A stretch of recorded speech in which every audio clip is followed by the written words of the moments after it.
Well, let's try this again after an inning and a half yesterday where the Bucs were rained out against the Pilots. They are back here on a pretty nice looking day. Don't want to say anything too soon, but it is a good temperature. Nice few clouds in the sky, but not too much. I'm Ren Grimsley alongside Jake Sloan, and it was a wet one yesterday that was unfortunate for at least one Buck, Miles Keogh. Yeah, he had that leadoff home run in the very first inning, but unless we continue the game at 1-1 in the bottom of the second, which I don't think we will, whenever the game gets made up, that will likely get wiped away from his stats. So now it's the second time as Joe Forbes hit a home run during the exhibition game on the 4th of July. But yeah, partly cloudy, which is miles ahead of what we've had the last couple of days and what we were expecting to get for this whole week. So glad to see that the sun is peeking through. Some changes to the lineup. Jake, why don't you get us going with the lineups for both these teams? Certainly. I'll start with the visiting Eagle River Chinooks. Reese Vassar is leading things off at shortstop. Behind the dish will be Austin Young. He's batting second, and batting third is the left fielder Phoenix West. Kai Butler in the cleanup spot at center field.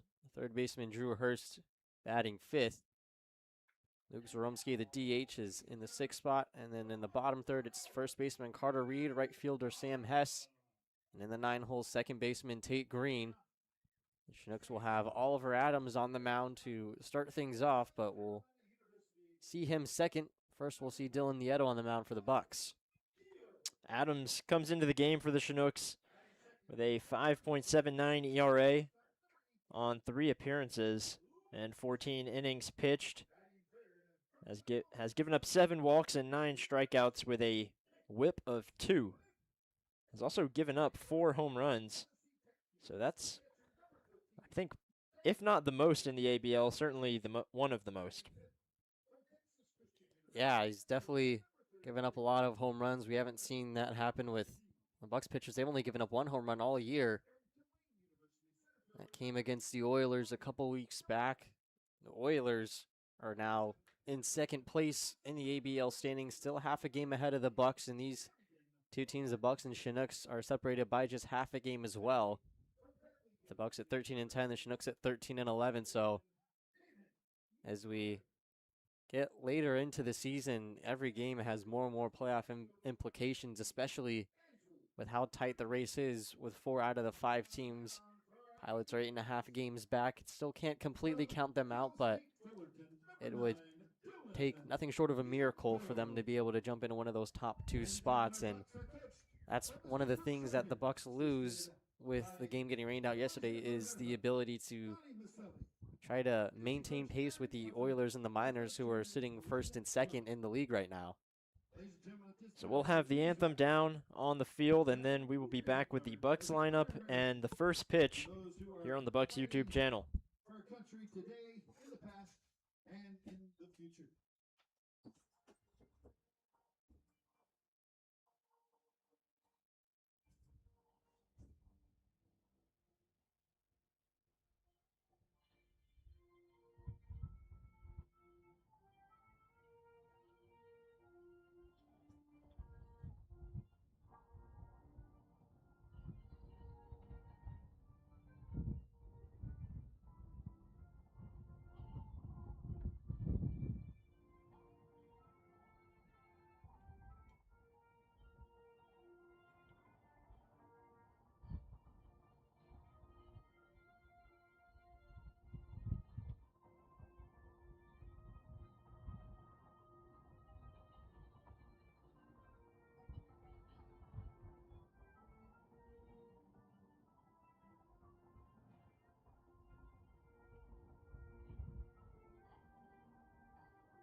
Thank you, ladies and gentlemen. We appreciate you. Ladies and gentlemen, don't forget, swing by that. And now for your Anchorage Bucs lineup, Jake. So, keeping par with yesterday, Miles Keel still leading things off at second base, and Finn Leach at shortstop. Hank Smith batting third. He'll be a DH today, with Ty Denton batting cleanup and the catcher behind the dish. Taylor Tracy in left field batting fifth. Ryan Darr, the center fielder, right behind him. And Camden Lanfear, for the first time, is batting seventh. He's at third base. Batting eighth, Hayden Miller at first base. And Andrew Raymond in the 9-hole for the first time this season as well, over at right field. And like I said before, Dylan Nieto starting on the mound for the Bucs is, I believe, his first start of the year. That is correct. He has 5 appearances, but his first start, he comes in with a 13.2 innings pitched, a 5.27 ERA, 7 strikeouts, and a 1.61 WHIP. His last appearance was against the Glacier Pilots on July 7th in an 8-7 win. He made it 4 innings, gave up no earned runs. So he is looking to continue after that hot start. He'll have a tough Chinooks lineup to do it against. Yeah, it seems like anytime these two teams duel together, it's always a very good game. The Chinooks were here on Monday and took a 6-4 win. Last time before that, these two teams faced off was July 2nd at the Chinooks, where the Bucs were the road team and got the 8-4 W. And before that, Bucs also won 4-1. But the Chinooks had the Bucs number early in the year. Season series is currently tied up at 3 apiece. Yeah, the last time that the Bucs lost was to the Chinooks.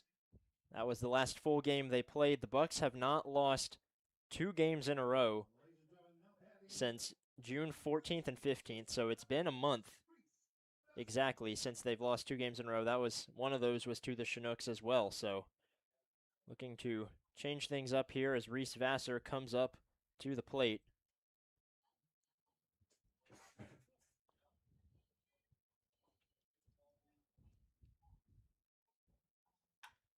Who puts one into play over to second base and gets the throw from Keogh, and out number 1. Pretty easy, and for someone like Dylan Nieto, he's making his first start. He's probably going to look for a lot of those quick outs. Talked about how he's coming off a 4-inning outing, trying to see if he can stretch that a little more here today with Kirk Schreider giving him the start. That brings up Austin Young, the catcher, who takes ball 1. We didn't see Young 2 days ago. So the Chinooks shaking up their lineup a little bit, but for the most part, a lot of the same players that were a part of that win just 2 days ago. Ladies and gentlemen, that foul ball brought to you by Associated Builders and Contractors. Austin Young, the catcher today, batting right-handed. The Bucs in their all-white pinstripe uniforms, the Chinooks wearing their dark blue with gray pants. And up high, 2-1 now to Young. Young, quite the veteran on this team, spent 4 years at the Masters University and then transferred to Fresno State for his 5th year, where he played in 35 games at a 282 average. Looking to return next year, and Jonah Fragus on the Bucs will be one of his new teammates. As will Luke Taylor, who has gone back home for the last couple weeks after his wrist injury. Was one that he wouldn't be able to come back for in time. Was pretty solid behind the plate. Him and Ty Denton kind of split most of the starts behind the dish, and now Joe Forbes has moved into that position that Taylor was a part of. 2-2 to Young with 1 out. Another one sent foul. Young fighting to stay alive. Austin Young with a .318 batting average, but impressive .409 slugging and .464 on base percentage. He puts one over to the shortstop, throwing it over. That's Leach today at short and gets the second out. After a long at bat, Nieto able to get another ground ball. Both have been pretty easily fielded by the Bucs. It's a good sign that the Chinooks aren't able to hit any of these too hard just yet. Well, now it'll be probably the biggest challenge in the lineup, Phoenix West, who has the second highest batting average in the ABL with a .338, hitting just behind Ty Denton, who has a .364.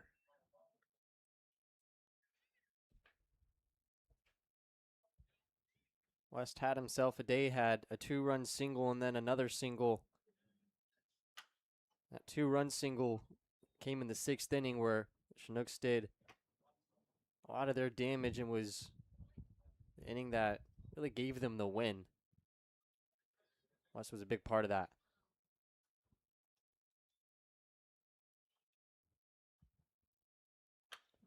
Sent over, can't get the grab from Hayden Miller, but goes foul for strike 2. Just over the glove as Miller was reaching out. Yeah, it was a great jump by him. He almost got to it and it looked like it might be a fair ball just over his glove, but luckily West was a little too early on it. If it would have been a fair ball, it's likely that Miller would have been able to grab it based on the trajectory. Swing and miss, gets the strikeout for out number 3. So a 1-2-3 inning for Dylan Nieto.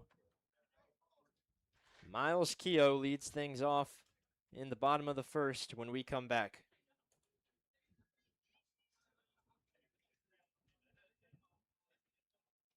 Ladies and gentlemen, again, don't forget to pick up those red tickets and win some prizes this evening.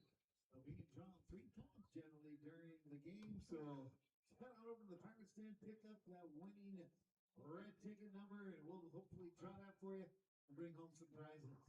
Also, while you're on the bounce, step by the Bucs Beer Garden and pick up some fine beers, seltzers, and wines, or head on over to that concession stand for some fine top-of-the-line Boar's Head products. Thanks again for coming out and joining us on a beautiful Wednesday evening. Well, Anchorage Bucs are excited to have you here.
Ladies and gentlemen, now batting for the Anchorage Bucs from legendary approach and South Carolina University second baseman number 1, Miles Keogh.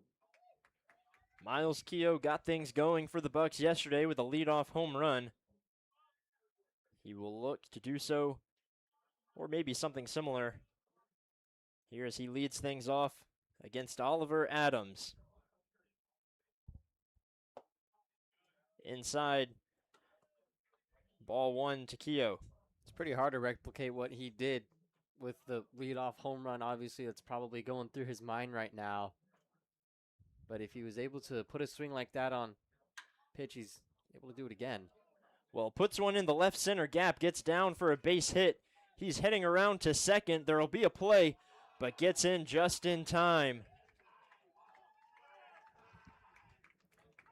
It's no home run, but it's one of the second or third best things he could have done. It was a great job to recognize that Phoenix West over in left field. He was almost at the wall and didn't seem super quick to get that throw in, and Keogh recognized that, was able to get an extra 90 feet and set up a runner in scoring position for Finn Leach. So Keogh seeming to be a pretty successful leadoff hitter. Brings up Finn Leach.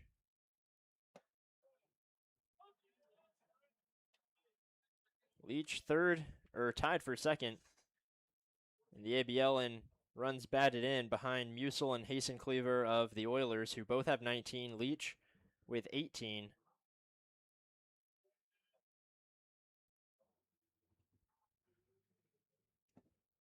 Ball in the turf after taking strike 1 and a 1-1 count. Leach is batted in the middle or kind of tail end of the batting order for most of the season, and it's been a big reason why he's been able to rack up those RBI numbers. He usually comes up to the plate with a runner or two on. He puts one, gets past the glove of the third baseman, Drew Hurst. Keogh heads around to home. The throw to the plate won't be in time, and an RBI single makes the score Bucs 1, Chinooks 0. And again, Phoenix West in left field just kind of took his time, letting the ball come to him, and the Bucs third base coach, recognizing that immediately, gave the big old windmill to Miles Keogh at third. The throw was nowhere near in time. So great base running by the Bucs here early on to take an early lead. Hank Smith, the designated hitter, comes up with Leach at first base. Takes ball 1.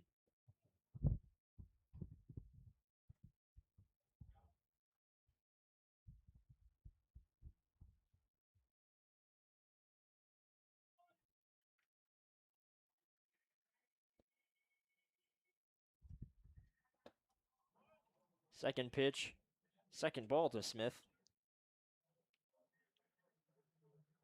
Smith is another guy who has pulled or pushed, I guess, plenty of balls the opposite way. With how the last two batters have fared against Phoenix West in left field, it may not be a bad idea to try to pull another one that way. Smith chops one over to first base, and they get the out at first for out number 1, but it advances Leach over to second. Would have been a close play if Carter Reed decided to throw over to second, but settled just taking the shore out with no throw by just stepping on the bag himself. But it puts another runner in scoring position for Bucs and for Ty Denton, who is the hottest hitter in the ABL still.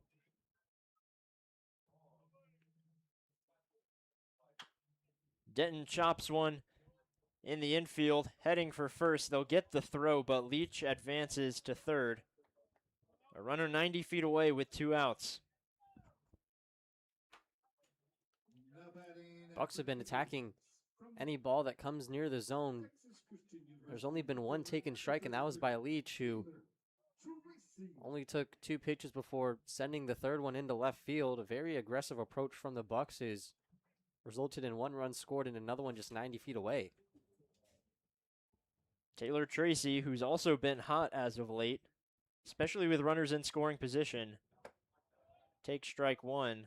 Oliver Adams has faced the Bucs before, but it was over a month ago on June 9th.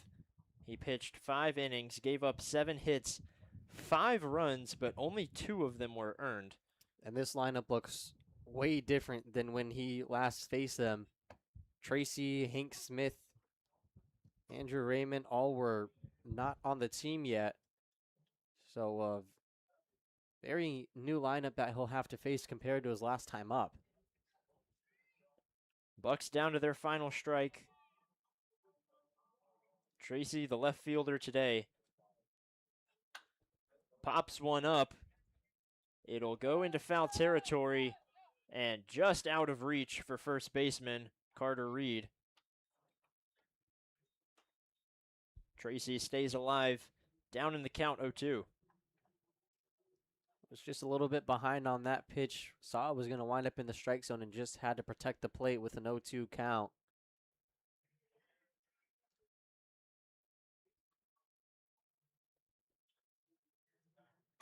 Outside.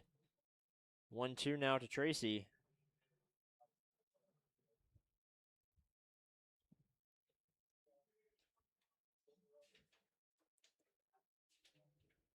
The Bucks have now scored in the first inning, the past 3 games, including this one.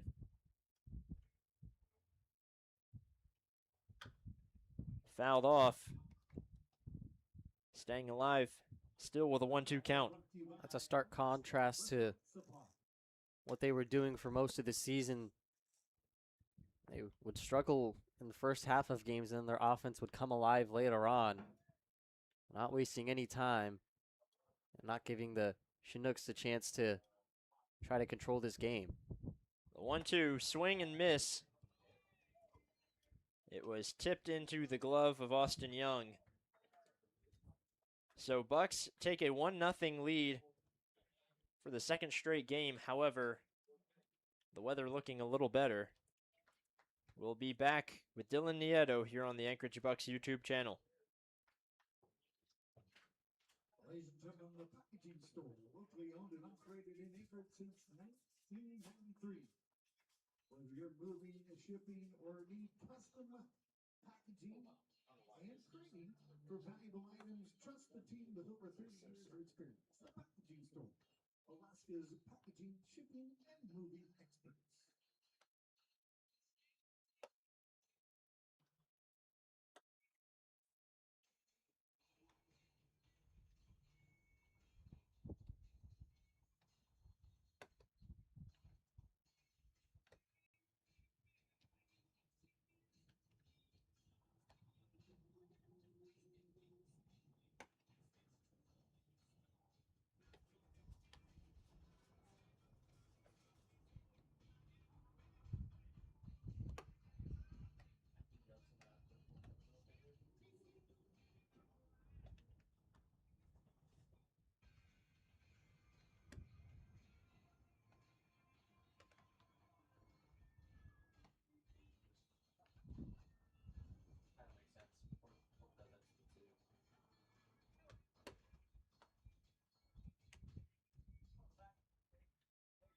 Ladies and gentlemen, no batting for the Chinooks. Center fielder number 3, Butler. Kai Butler will lead things off for the Chinooks in the second inning. He also a very dangerous bat, currently 4th in the ABL in batting average at .329. He will take ball 1 from Dylan Nieto. Butler started off the scoring 2 days ago with an RBI single in the first. Tacked on another base knock in his last at-bat. Finished the day at 2 for 5, which is pretty on par with what he's been doing this season. Nieto has also faced the Chinooks this season. On July 2nd, 4 innings, gave up 3 earned runs. Down low, 2-1 count.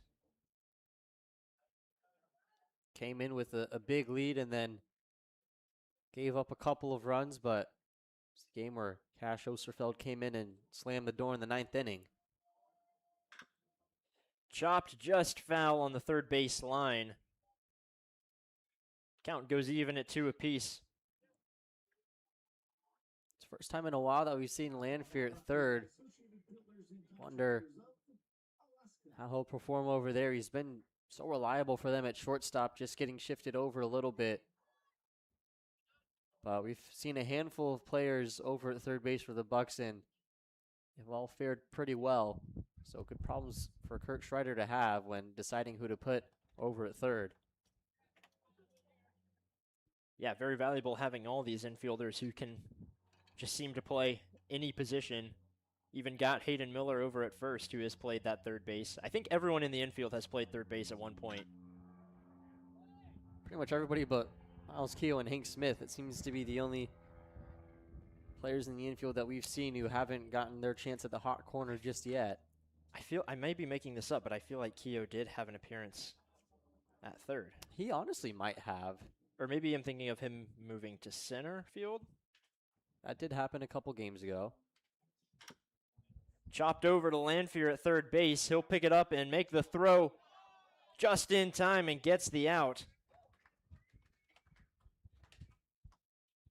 Lanfear seems to be doing just fine over there at third. What a play that was. It wasn't an easy one to dig out of the turf either, and to be able to do that and transfer and throw to first all in one motion. What a play that was. Now it looks like the Chinooks third base coach wants just a brief explanation on the play.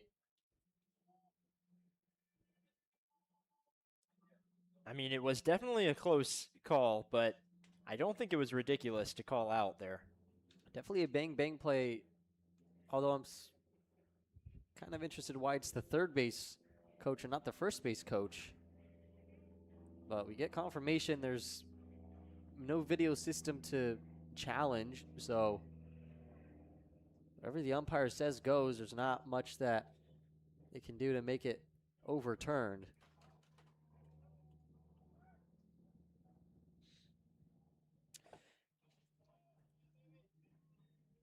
That brings up Drew Hurst, who is also playing third base today, but for the Chinooks as he takes ball one.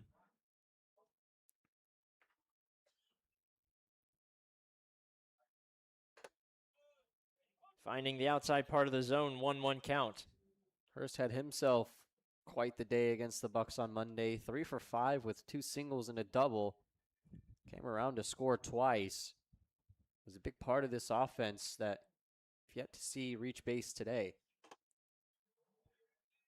Inside on Hurst, 2-1.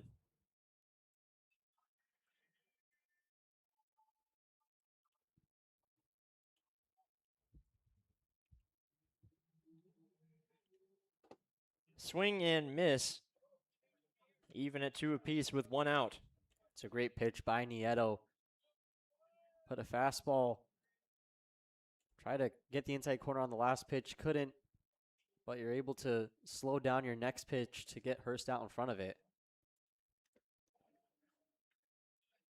Count goes full. After a pretty quick first inning, Nieto now with back-to-back full counts. He's able to get a grounder in that last at-bat. Try and get another out with one here. Chopped foul, staying alive. Brought to you by Restaurant Supply.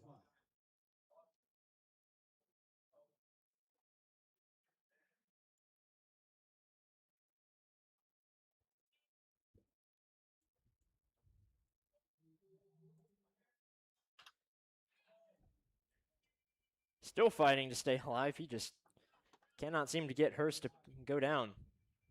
Yeah, Hurst definitely not going down without a fight. Back-to-back foul balls.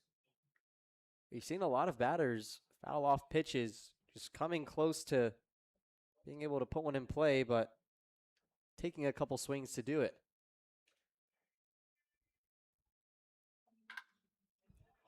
Sent into right field, will get down in front of Raymond for a base hit.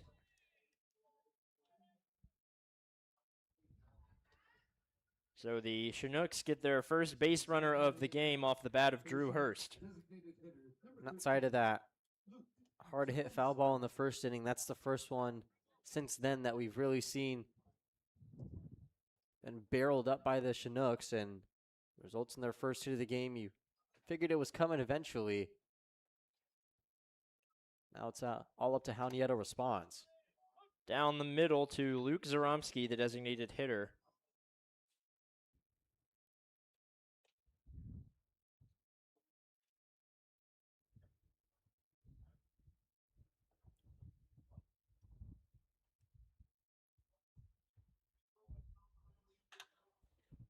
Sent into center field. Dara coming in on it, makes the grab for out number 2. It's a great way to respond after giving up your first hit of the game. A 2-pitch, easy out with a pop-up into shallow center.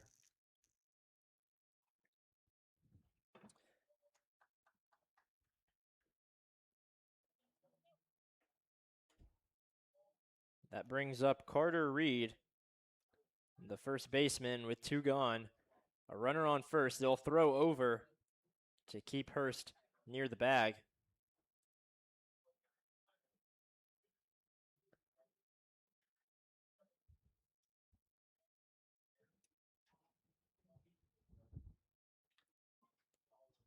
The first pitch to Reed up high for ball 1.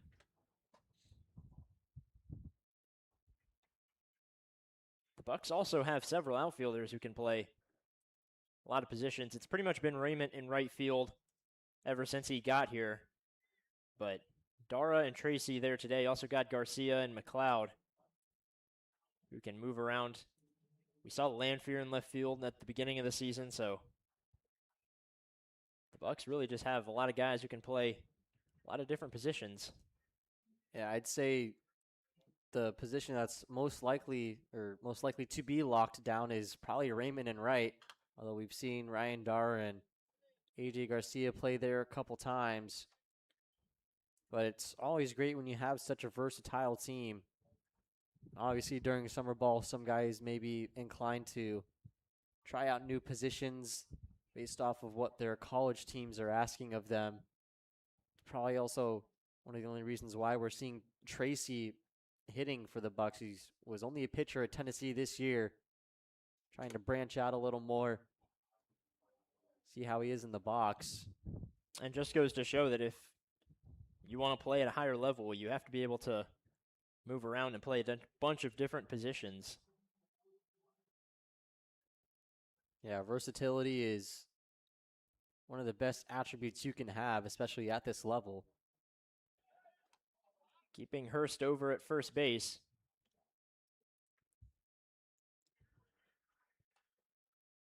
Two 2-1 count to Carter Reed.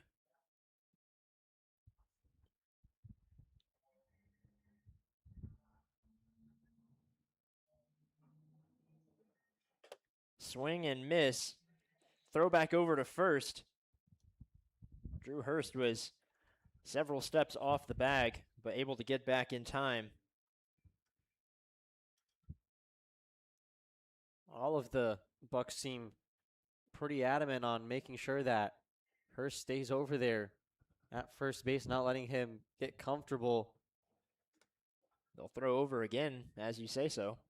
For good reason. He's got 7 stolen bases, which is tied for second on the team behind Kirby Jenkins, who is the only one with the double digits at 10. Honestly, this is the first time this season that we haven't seen him in the lineup against the Bucs. Fouled off. Yeah, Kirby Jenkins, a big part of this team. And when we get our lineups, they all just have the last name, but that was always a name that was easy to remember. Not many Kirbys out there. Yeah, he's only played in 15 games this season, but 6 of them have come against the Bucs, so Chinooks liked him when they played us, but just not today, giving him the day off. Hurst goes, the ball outside. They won't get him. It makes it safely to second base, and the count goes full. And that's exactly why they were throwing over so much. They knew eventually he was going to try to go, and they were hoping they'd be able to catch him off guard, maybe getting too big of a lead. He does a great job at waiting for Nieto to finally settle into his windup and gets a great jump. Nieto had a quick first inning. Only faced 4 batters, but it feels like this one has gone on much, much longer as Reed fouls another ball off. Yeah, only had a 10-pitch first inning, and now he's all the way up to 35.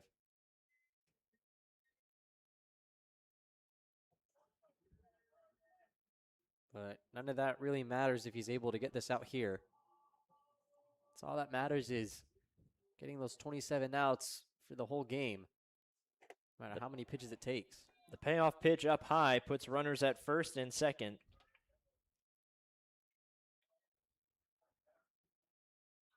Now batting for the Chinooks, right fielder, number 15, Sam S.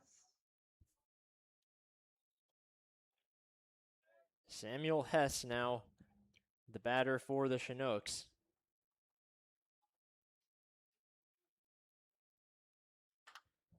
Who skies one but foul. Looked like it might have stayed in for just a second, but going out of play somewhere behind us. I think I might have heard it drop somewhere behind us, but either way, Sam Hess, a native of Buckeye, Arizona, just finished up his sophomore year at Nelson University.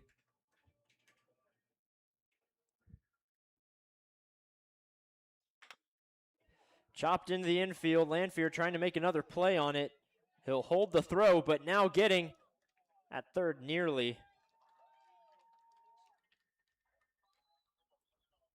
Drew Hurst was looking to turn around and head home had Lanfear thrown it over to first base, but Lanfear held on and Hurst made it back to third safely.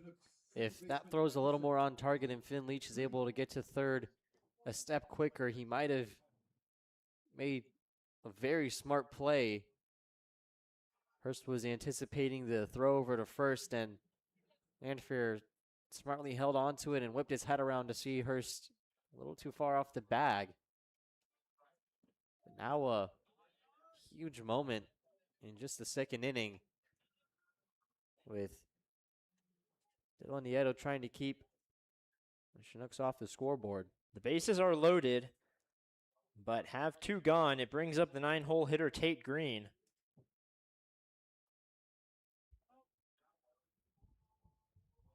Tate Green did not play in the game that Nieto pitched in on July 2nd, so has not gotten a taste of what either of these players are capable of. First pitch, a ball. That's just a 130 average in 16 games. Last time against the Bucs was on June 30th. He went 0 for 3. And the time before that, he also went 0 for 3, but his very first game against them went 2 for 5 with an RBI double. So only 3 games against the Bucs this season. Not too big of a sample size. Up in the count 2-0 so far. Fouls one off the end of his bat.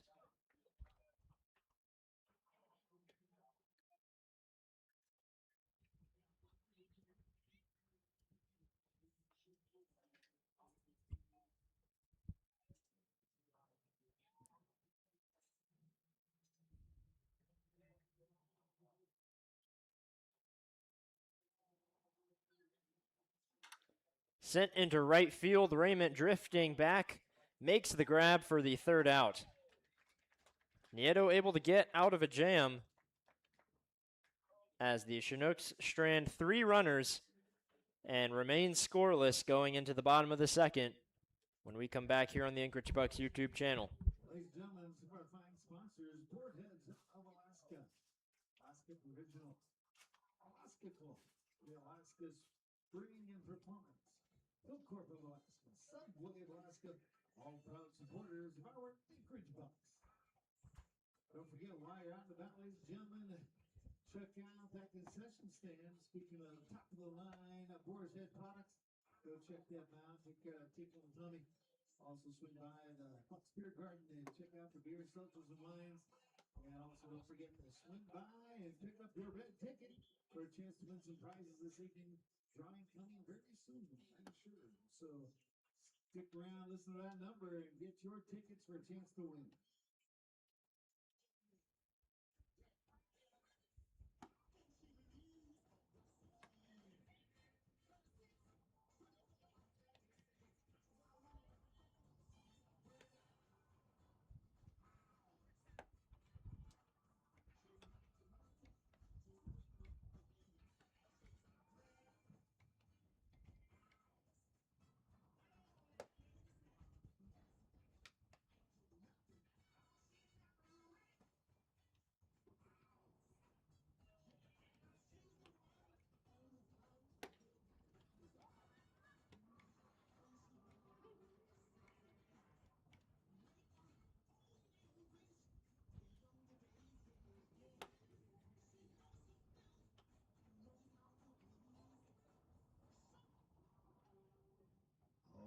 gentlemen, now batting for our Anchorage Bucs from Tulane University.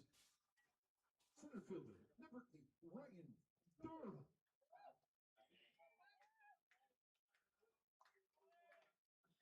Ryan Dara leads things off for the Bucs in the bottom of the second as they hold on to a 1-0 lead after the bases were loaded for the Chinooks in the top of the second. He takes ball 1 from Oliver Adams. It was a great showing from Nieto to be able to stand in with the bases loaded and be able to force that fly out. We've seen plenty of times that the Bucs will gift a run or two off of a wild pitch or a pass ball and just haven't been able to be on point with their location in those type of scenarios. Nieto doing a great job of making sure his pitches were on target, not allowing the Chinooks to take advantage of any free passes. Fouled off 1-2 to Dara.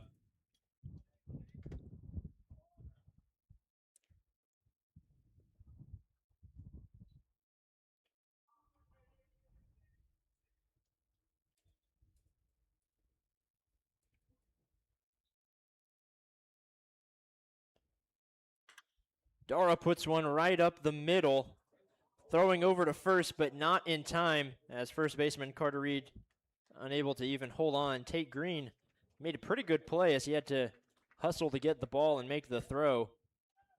But the speed of Ryan Dara just come in clutch so many times, does once again. Yeah, Dara would have been safe even if the first baseman Carter Reed was able to hold on, but like you said, I can't believe Tate Green was even able to get to that. I thought it was going to leak into center field, but Green able to see that one all the way through. Like you said, the speed of Dara, I think he has more infield singles than outfield singles at this point. Now Dara fourth in the ABL in stolen bases with 9. Has a chance to do so again at first as Camden Lanphier comes into the lineup. And I don't even know how many games since he hasn't been the leadoff hitter. Strike 1 makes count 1-1.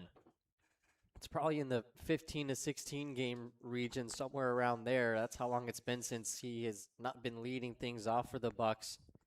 Even after he had a pretty solid performance against the Chinooks in the game before that. Dara goes.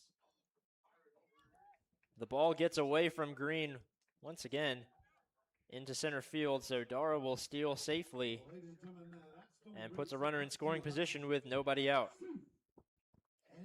That's stolen base number 10 for Dara, moving into that double-digit zone with a handful of other guys. He's now tied for second with Shane Cannon of the Oilers and Kirby Jenkins of the Chinooks, only one behind Austin Park of the Miners.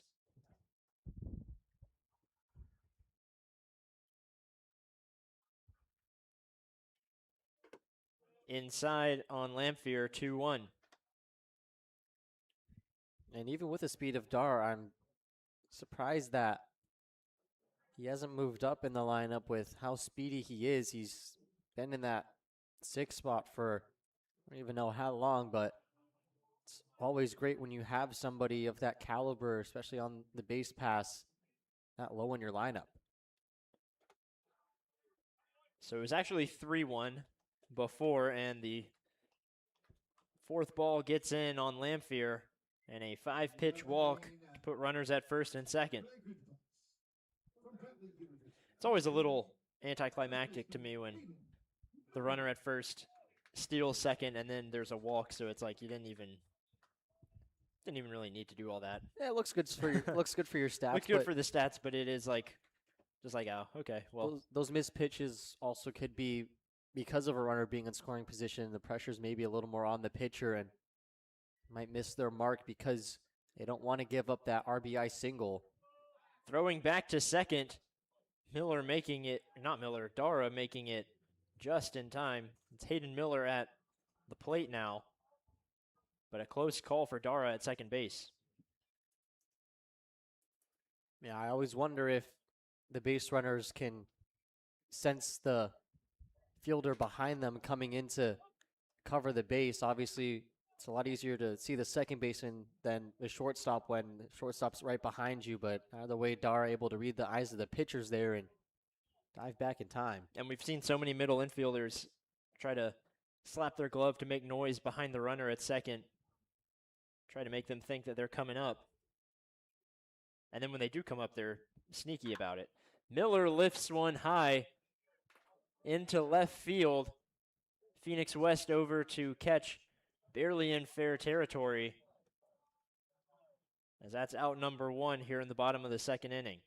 And that's a pretty hard play for West to make with the sun out, and that ball hit a mile high. It was decently deep, but because of it going into left field, Dar didn't really have much of a chance to try to tag up and take third base. So another guy in a spot he's not been in all season long. Drew Raymond, the right fielder, batting ninth.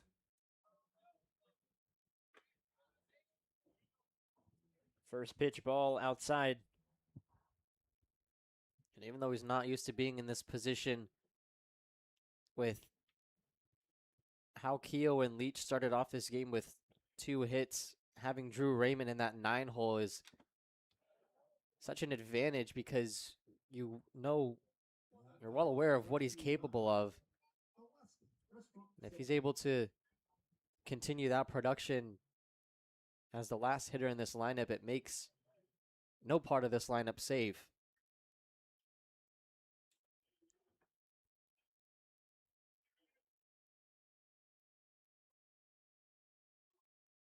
The runners go, swing and miss. Throw over to third, Dara safe in time. A double steal attempt successful. And that is, Dara's now 11th, and he is tied for first.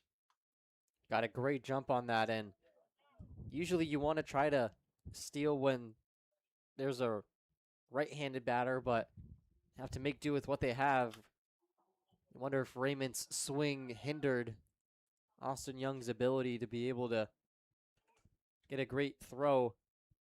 But either way, smart base running and aggressive base running that we haven't really seen from the Bucs. I believe they're either last or second to last in the league in stolen bases and attempts. So we haven't seen it too often, but they're pretty efficient when they do. Down low, 2-2.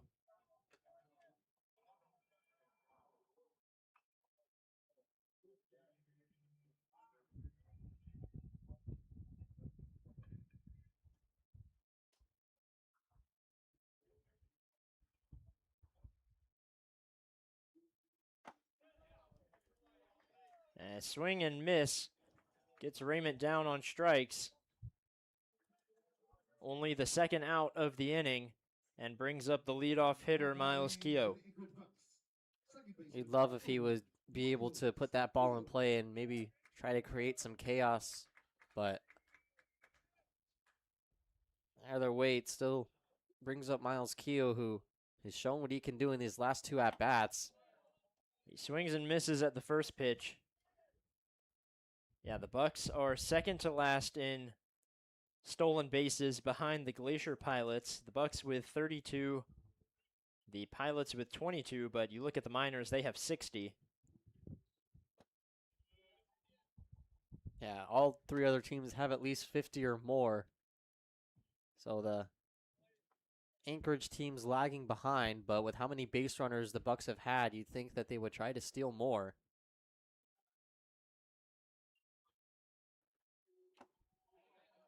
Swing and miss, tipped off the bat into the glove of Young for strike 2. Obviously, they haven't needed to steal that many bases, and their record has shown that. Their offense has been well capable of driving in runs, but you wonder how many more they'd be able to drive in if they were trying to steal more.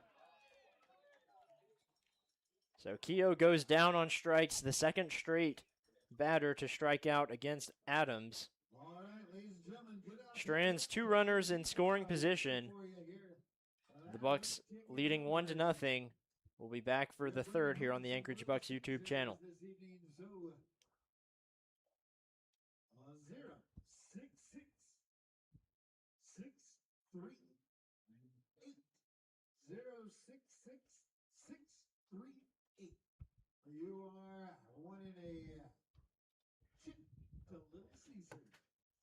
congratulations.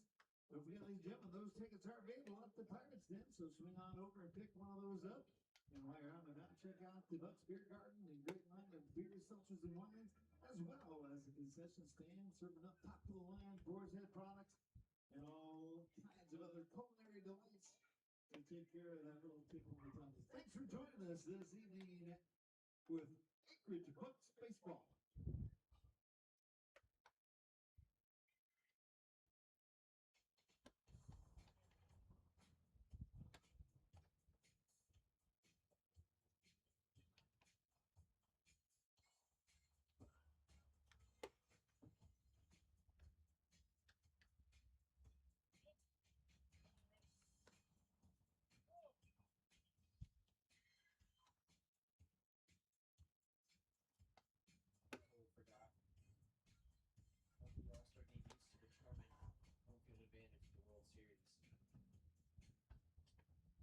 Ladies and gentlemen, now batting for the Chinooks, shortstop number 6, Reese Vassar.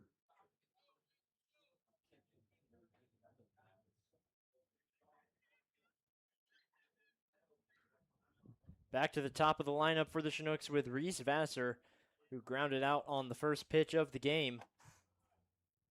It takes strike one.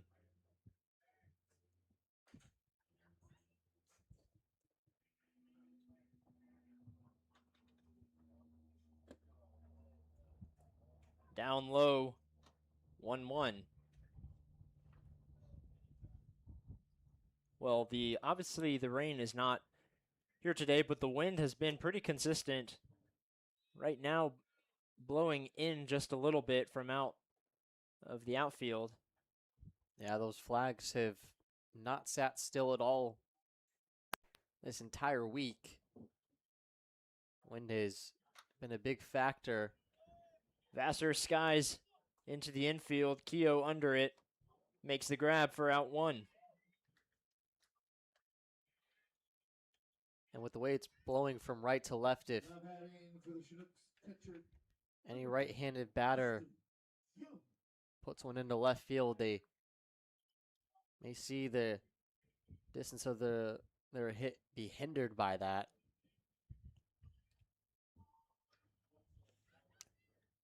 One out, Austin Young, who also grounded out his first time up, takes ball one. Nieto still on the mound.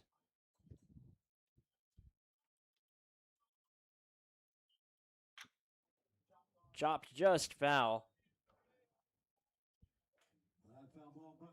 And the second time of the lineup is usually very telling of what type of outing a pitcher has. But so far, Vassar not able to figure him out. Trying to keep Young from getting his first hit as well. Puts it into center.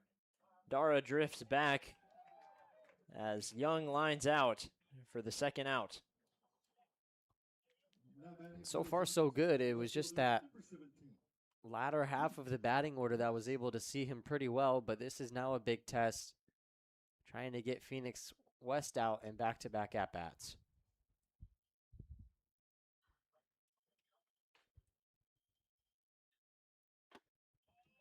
Phoenix West, who struck out to end that 1-2-3 inning in the first.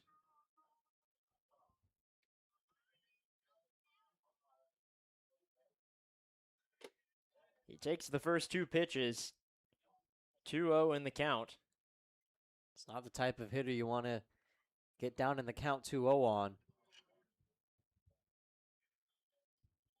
Big pitch coming up for Nieto to try to finally find that strike zone. Outside 3-0, still looking for that strike zone.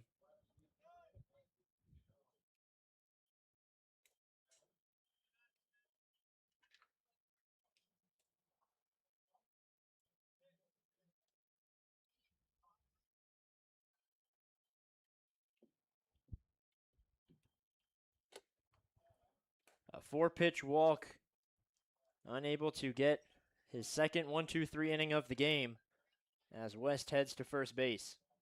Almost all those pitches were in the same area, one just a little further off the plate than the last.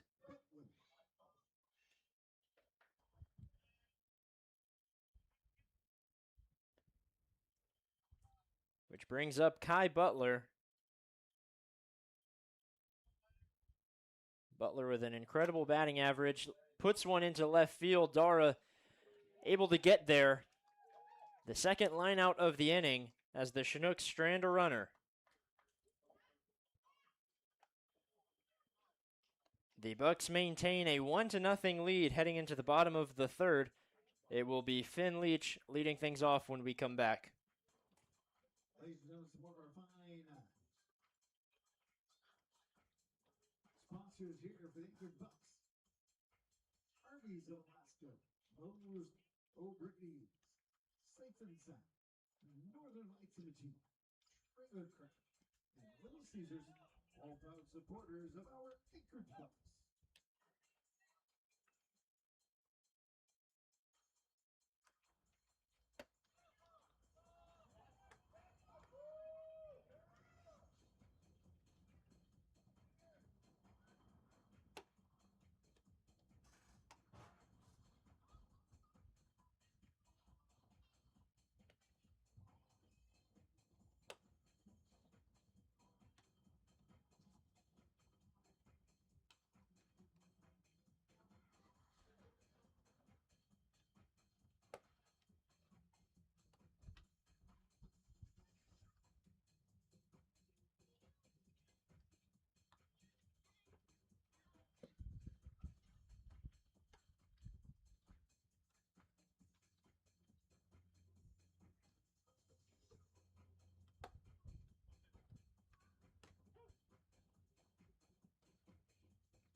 Ladies and gentlemen, now batting for our Anchorage Bucs. Shortstop number 18, Finn Leach.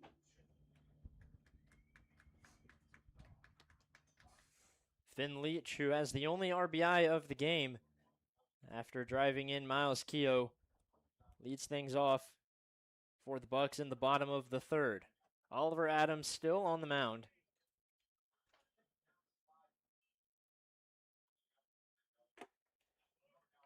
High and outside, 1-0 to Leach. And both of these pitchers have had their moments that they've been able to keep the other offense at bay. Adams coming off of those 3 straight outs after putting 2 runners on with nobody out. Nieto had that 1-2-3 inning in the first. Only difference is the Bucs were able to convert with a runner on. Chinooks haven't done that yet. Adams did not pitch from June 16th to July 6th. Not sure if that was injury or something else, but his return on July 6th, he did 3 innings, gave up 5 earned runs to the Oilers. It's something that a lot of pitchers have had happen against the Oilers. They have one of the better offenses, if not the best, in the ABL, and their numbers show for that. Leach lifts one into left. Phoenix West back at the warning track, under it for out number 1. Yeah, the Oilers have really shown off their power as of late. They currently have 11 home runs. The Bucs second with 6.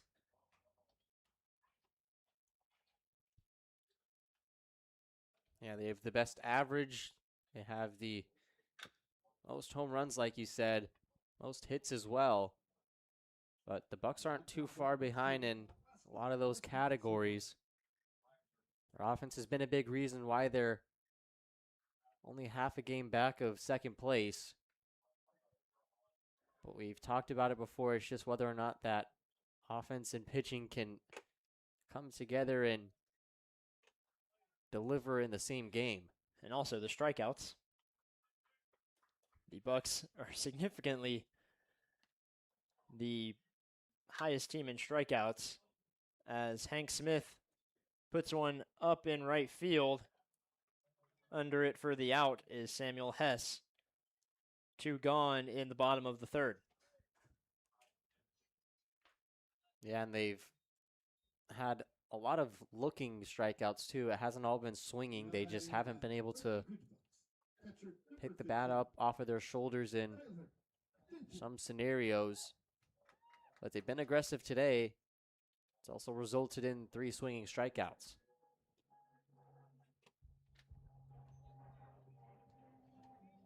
Ty Denton up to bat. He takes ball 1.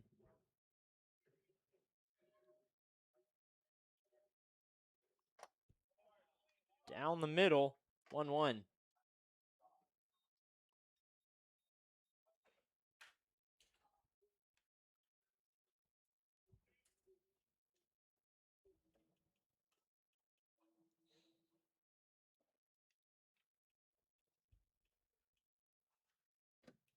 Check swing, they'll appeal down, did not go. 2-1. So I finally looked up what a Chinook actually is. Apparently it's 3 things. One of them is an indigenous people of the Pacific Northwest. One is a famous warm wind, not sure which wind that might be. And another is a large species of Pacific salmon, which makes sense because their logo is a fish. So I'm guessing it's that one that they are Yeah, they're going with. I was just going to say, looking at their logo, I'm going to assume that it's the salmon. It's really the only logo that wasn't clear. Yeah, I don't know. Is that common knowledge? I don't know. It could be for Alaskans, but when it comes to Oilers, Bucks, Miners, Glacier Pilots, and Chinooks, I think the 5th one is probably the one that I would know is the least. Glacier Pilots, I guess, is not too far behind. Denton chops one foul. Okay, a Chinook salmon is also a king salmon. Okay, that makes a lot of Okay. sense. That this is probably Things the are- land of king salmons. Things are clicking. Every person that I've talked to since I've been up here has asked if I've gone salmon fishing yet. I haven't, but there's still a couple more weeks for me too. Denton takes one off the elbow with a full count. He will head to first base. Luckily, he had that elbow guard, but still looked like it shook him up just a little bit. Yeah, if he didn't, it definitely would have been a lot worse, but Denton's had his fair share of bumps and bruises, had that foul ball hit off of his throwing hand against the Chinooks about 10 or so days ago. Held him out for a couple games, but it came at the perfect time, if there is a perfect time to have that sort of injury that just keeps you out for a couple of days, as it gave Joe Forbes plenty of time to settle in. The Bucks have a base runner in 3 straight innings as Taylor Tracy comes up with Denton at first and takes strike 1. And it seems like they've never had any problems getting runners on base. It's just been bringing them home and not stranding them. That's where a lot of the problems have stemmed for this offense. Swing and miss down in the count, 0-2. Tracy struck out to end the first inning. Might do that again here.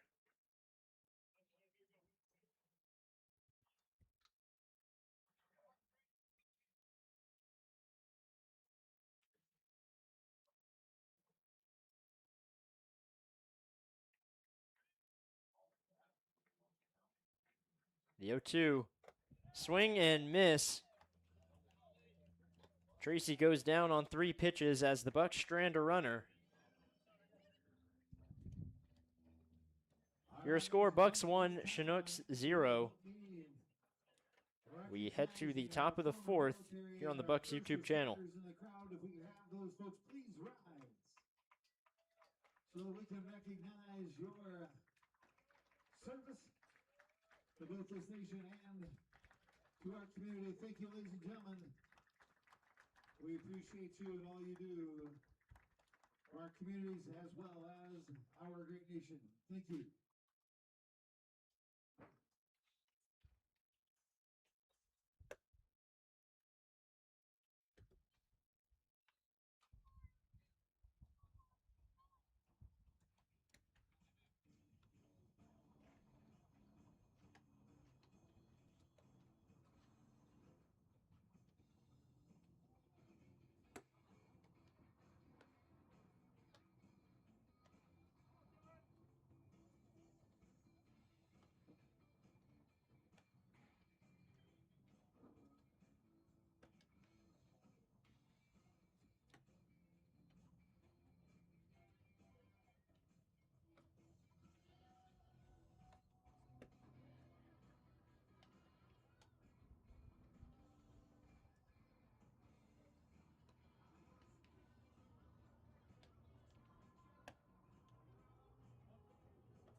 Ladies and gentlemen, now batting for the Chinooks, third baseman, number 1, Drew Hurst.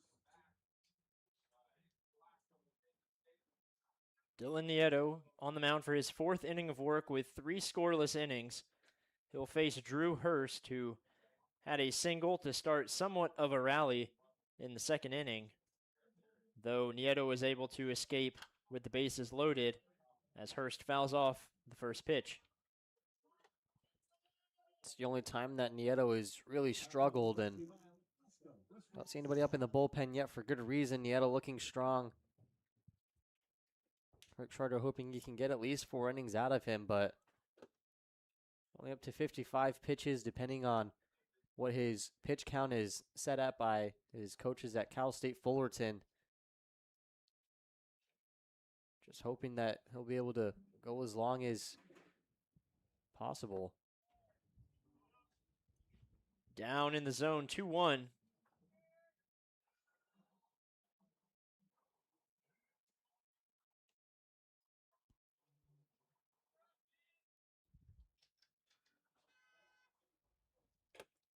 Outside 3-1 now to Hurst.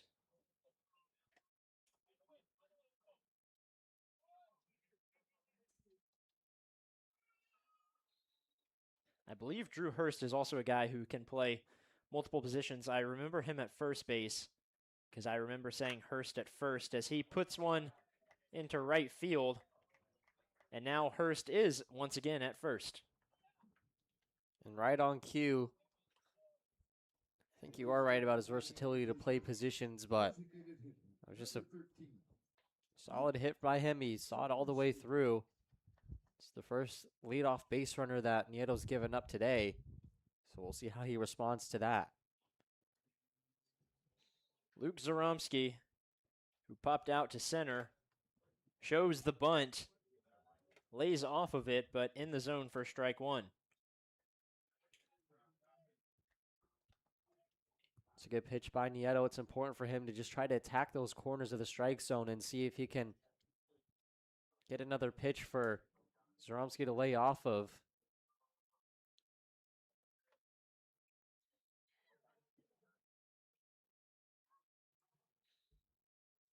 And especially with Landfear at third, he's probably one of the more athletic infielders on this team if he's able to get in on one. Showing bunt once again, that one up near the head of Zaromski. Had to duck out of the way, getting the glove on it to keep Hurst at first base.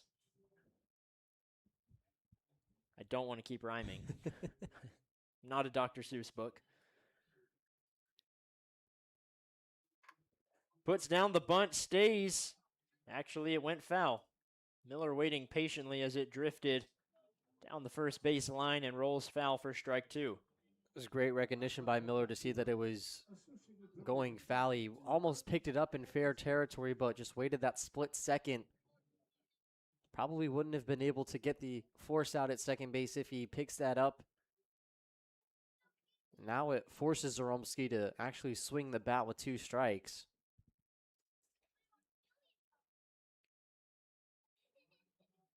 1-2, swing and miss. Exactly how they drew it up. Runner stays at first and getting the first out. Yeah, didn't waste any time with 2 strikes and Zaromski having to protect the plate. Nieto attacks him, but the breaking ball just dipped down and away, and Zaromski didn't really have much of a chance to get his bat on that one. Carter Reed walked his last time up, now puts one over. Leach can't quite make the grab on the hop. Runners at first and second with 1 gone. And that's a hard one. Leach may have had a chance to run in and make the catch, but was kind of stuck in no man's land with how quickly that ball was dropping and just hopped over his glove and into left field.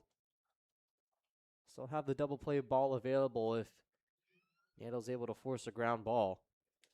It'll be with Samuel Hess, who did have a ground ball, but it was so shallow in the infield, Lanfear wasn't able to get to it. That was back in the 2nd inning.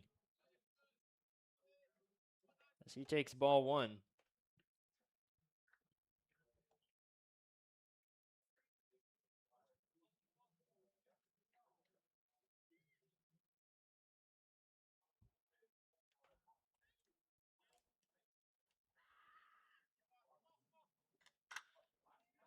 Lined into center, Dara makes the grab for out number 2. We've seen a handful of those now where the Chinooks barrel one up great, but it's just right to a defender.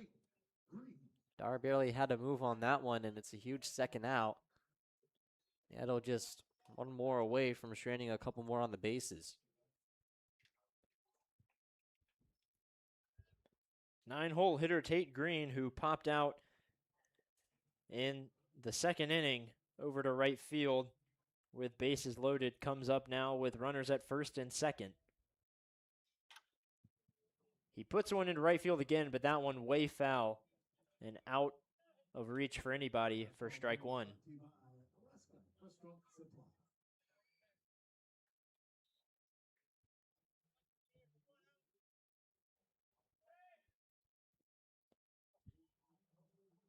Tate Green, like we said earlier, with a very low batting average. Definitely the guy the Bucs want at the plate in tough situations like this one and back in the 2nd. He puts one over. Leach able to make the grab. Will throw over to third, but gets away from Lanfear and a collision at third base. Denton gets back there in time to keep the runners. Bases are loaded after a strange play on the left side of the field. Yeah, it was the right play. I don't think Leach would have been able to get the out at first base. He tried to throw to third, but it didn't look like Lanfear was fully ready for it. And it wasn't an on-target throw anyways. Lanfear was going to have to put himself in a dangerous spot with Drew Hurst barreling towards him, and the two still collided. But a great job by Ty Denton to make sure that there wouldn't be a free 90 feet taken and the game tied up. Kirk Schreider comes out to the mound to talk to Nieto. Like we said, there's not anyone warming up in the Bucs bullpen.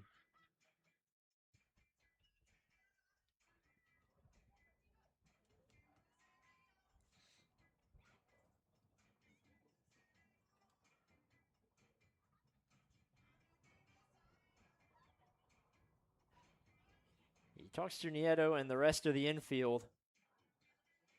Just needing to get this third out. The 2nd time today that the bases have been loaded with 2 gone.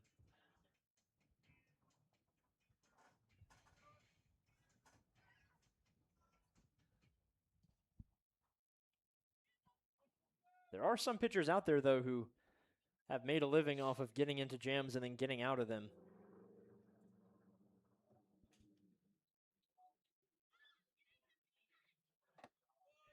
first pitch to Reese Vassar in for strike one. There are just some pitchers who thrive in those high-pressure environments. And Nieto did that in the second, trying to do it again.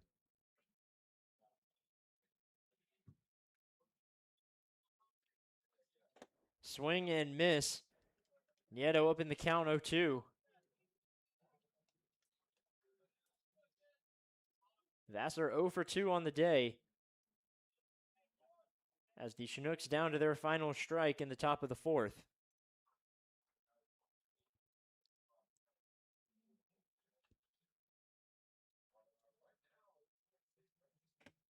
Outside, trying to get Vassar to chase. And after those first two pitches, not a bad idea at all. Nieto trying to get Vassar to chase, wasn't able to there, but still in control of this at-bat. Just a little bit low. Goes up 2-2. You could tell Vassar was a little unsure about that take after the fact, but was fortunate that he did. Yeah, kind of buckled his knees a little bit, was hoping for the call. He got it. Now the room for error is shrinking for Nieto. Sent over and lined out to second base at Miles Keogh. The Bucs able to escape a bases loaded jam for the second time today. The Chinooks have stranded 7 runners through just 4 innings. It will be Ryan Dara leading things off again in the bottom of the fourth when we come back.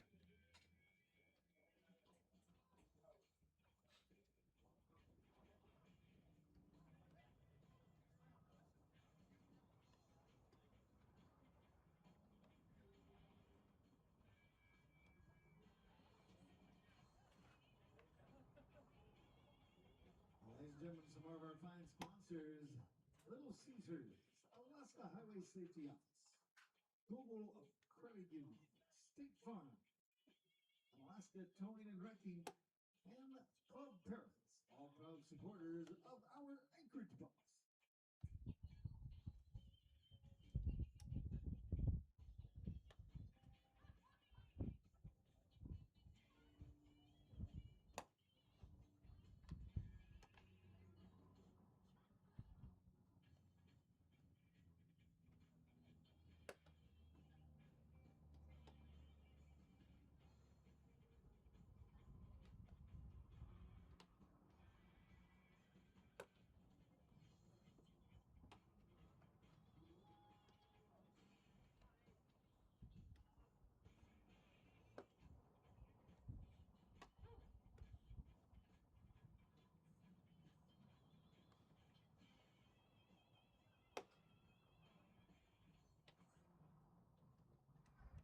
Ladies and gentlemen, now batting for the Anchorage Bucs, center fielder number 8, Ryan Dara.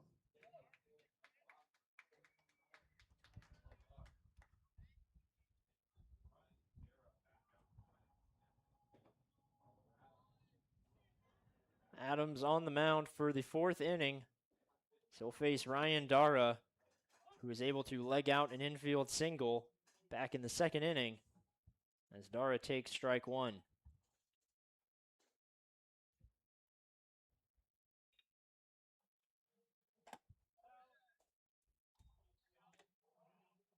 And Adams has had a pretty solid showing so far after giving up that first run in the opening frame.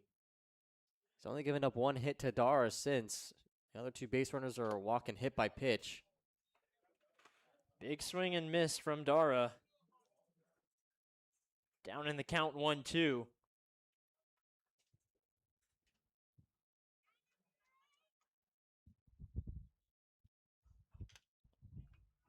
And that got a piece of Austin Young as it came off the bat of Ryan Dara. And even Adams looking over, squatting down and grimacing. Yeah, Dara just barely able to foul tip that one, and it went right into the midsection of catcher Austin Young, and that never feels good. that's what they call a good old cup check. Yeah.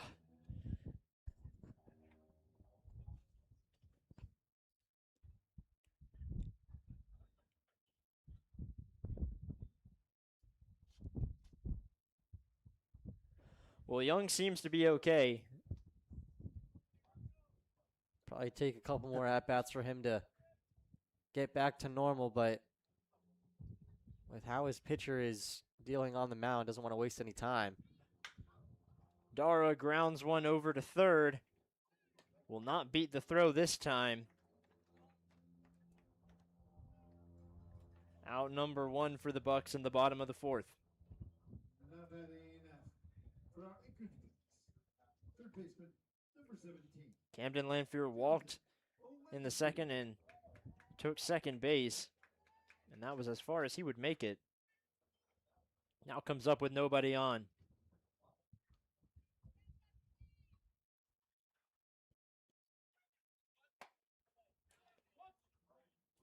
Showed a bunt, backs off and takes strike one.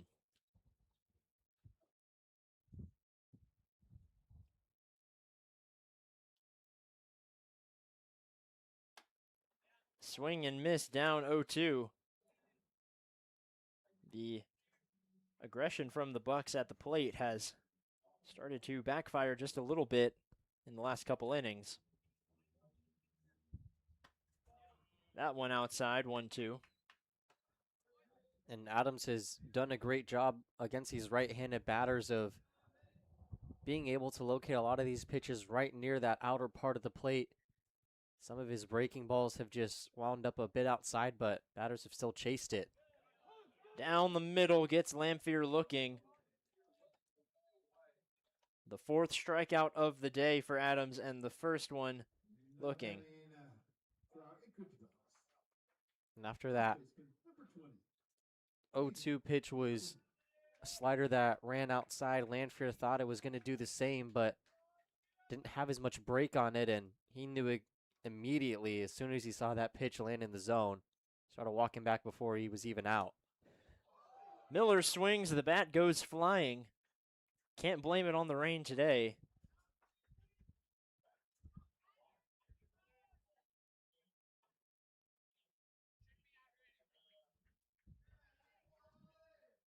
That was one of the factors that made the umpires call the game early yesterday, was the bat of a Pilots player went flying, and then two straight pitches that were up near the head of Nick Cortinas.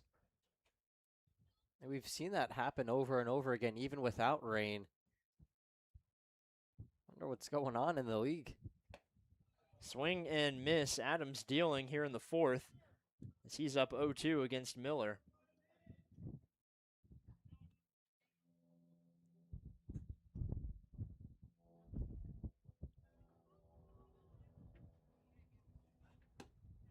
Outside, 1-2.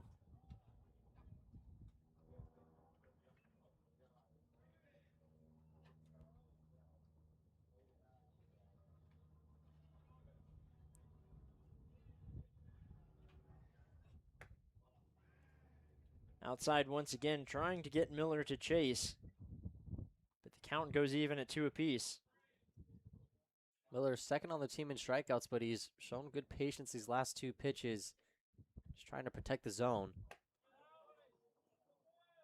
Patient once more as the count runs full. Miller worked his way back into this count. Let's see what he can do with it.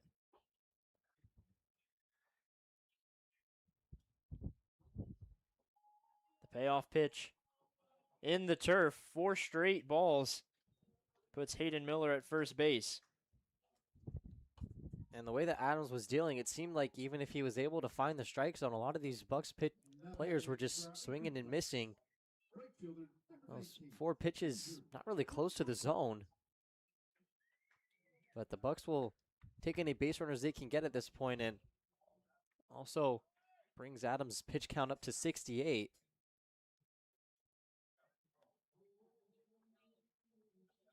Drew Raymond, the 9-hole hitter, comes up with a runner at first. Takes the inside pitch for ball 1.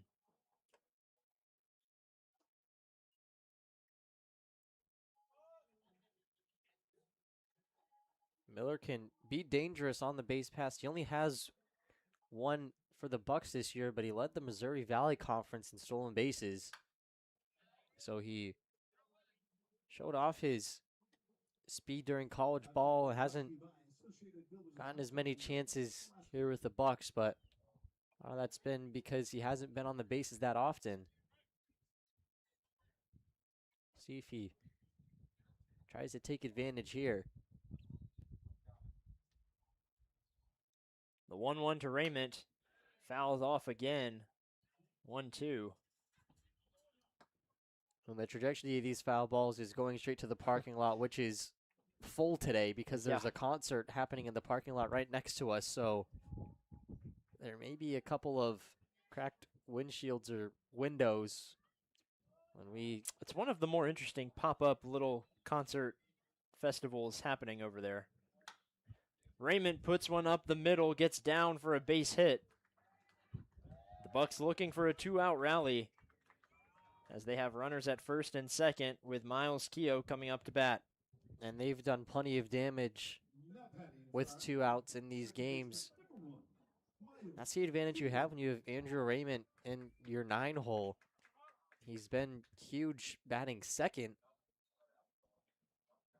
But the Bucs have gotten production from all over their lineup. Only 2 batters have not reached a base safely yet.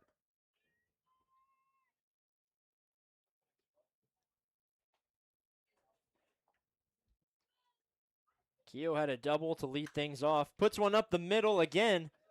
Miller rounding third, heading home. The Bucs take a 2-0 lead with runners at first and second. And on back-to-back pitches, they time up Adams perfectly with a single right back up the middle. Great piece of hitting by Keogh. Took him a little longer to get his first RBI of the game this time around, but this one will count. Yeah, especially with how well Adams was dealing to start the inning. Got the ground out and the strikeout looking, then was up in the count 0-2 against Miller. And things have fallen apart ever since as Finn Leach takes strike 1. Yeah, and both of those strikes to Miller were swings and misses, so seemed to be in full control, and everything just starting to get away from him a little bit.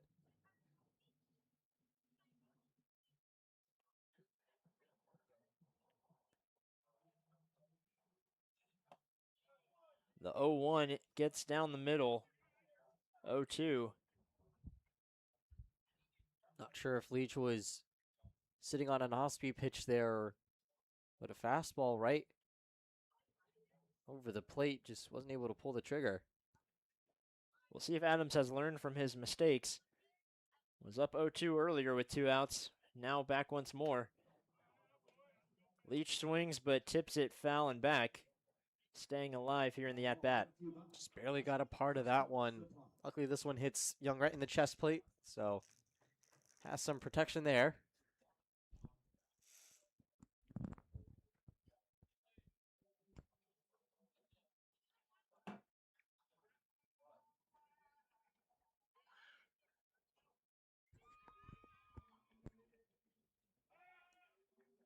They'll throw back to second to keep Raymond where he is. The last time the Bucs had runners at first and second, they pulled a double steal move and were safe at both bases. Probably won't do that here with 2 outs. Leach chops one back to Adams, who throws over to first for the third and final out.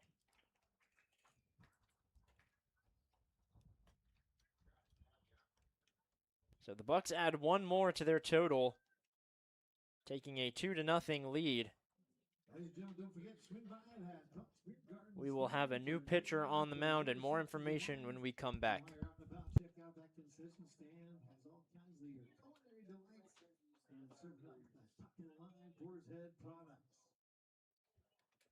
Also, ladies and gentlemen, red tickets are still available at the Pirates Den, so check that out.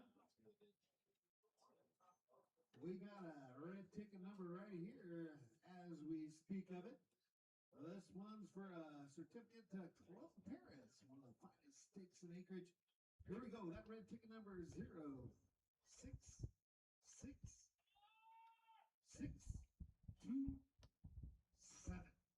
0666627. You are the big winner of that Club Paris gift certificate. Thanks for playing again. Picked up your red ticket at the Bucs Beer Garden. For your chance to win great prizes each and every home game for our Anchorage Bucs.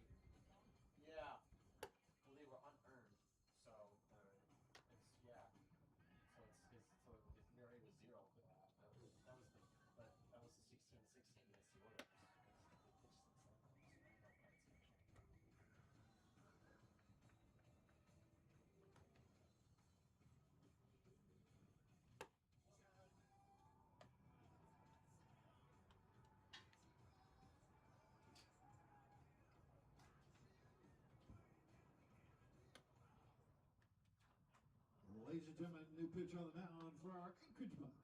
Number 21, Sammy Funk.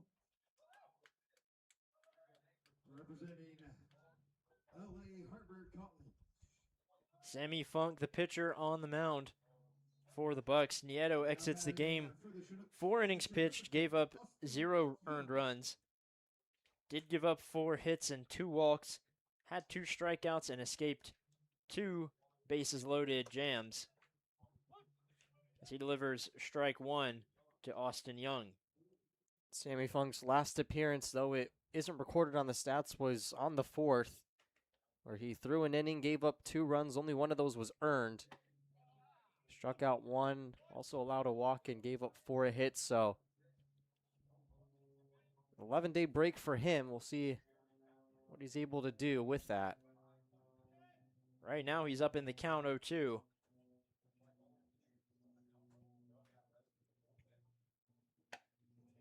Outside for the first ball of the at-bat.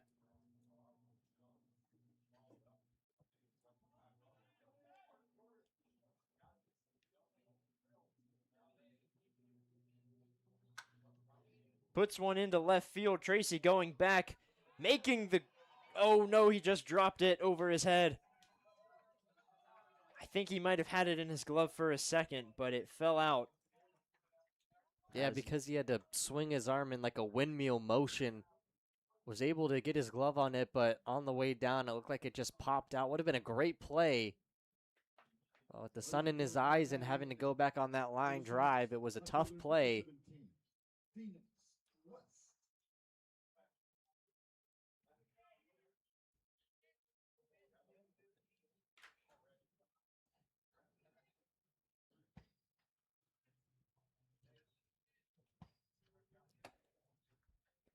Funk delivers a strike to Phoenix West.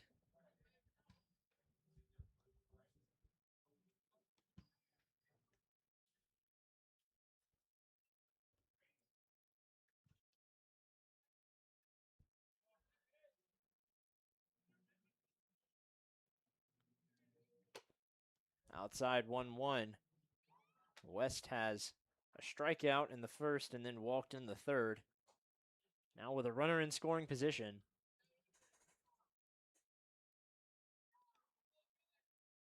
And with how this game is trending, this is a big at-bat with one of the top hitters in the league. He lifts one over near Miller at first, drifting over, getting under it, and gets it for out number 1. That plays into what I was saying, how with one of the better hitters in this league in a runner in scoring position, that's a big out to get, and it's one of the easier outs that you can get with a fly out into foul territory. It's a big first out.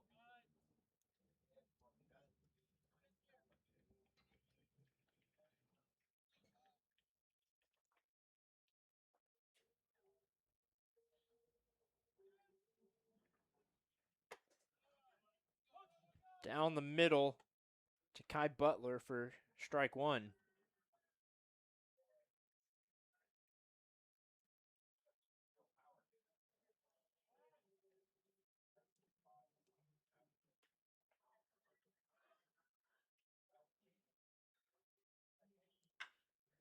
Puts one up and down for a base hit in center field. Dara getting there in time to hold the runner at third. Runners at the corners with one gone in the top of the fifth inning. And Young had to kind of pause with how close Finn Leach was to being able to leap up and grab that ball. He wasn't able to. That combined with a speedy Ryan Dara in center field being able to get to that ball very quickly. Might have saved a run there. We'll see how much of a difference that makes depending on how this at-bat goes.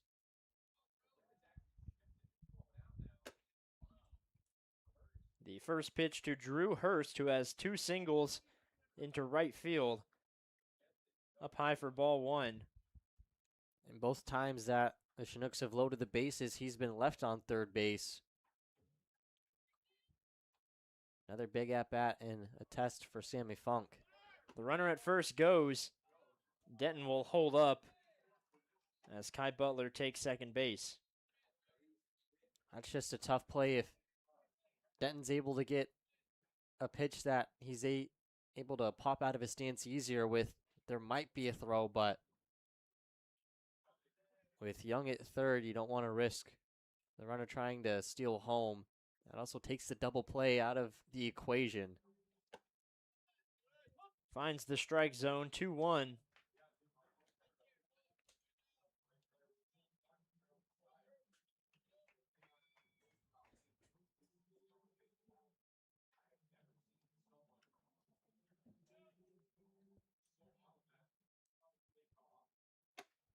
Outside now, 3-1.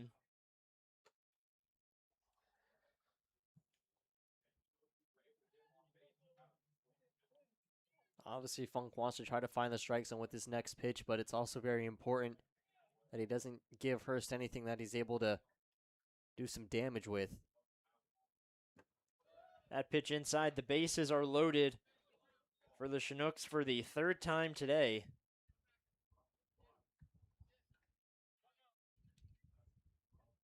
The Bucs have been able to escape both times with no runs given up. With one gone, that will be quite the challenge. There is a pitcher warming up in the Bucs bullpen. Not sure if we'll get them quite yet.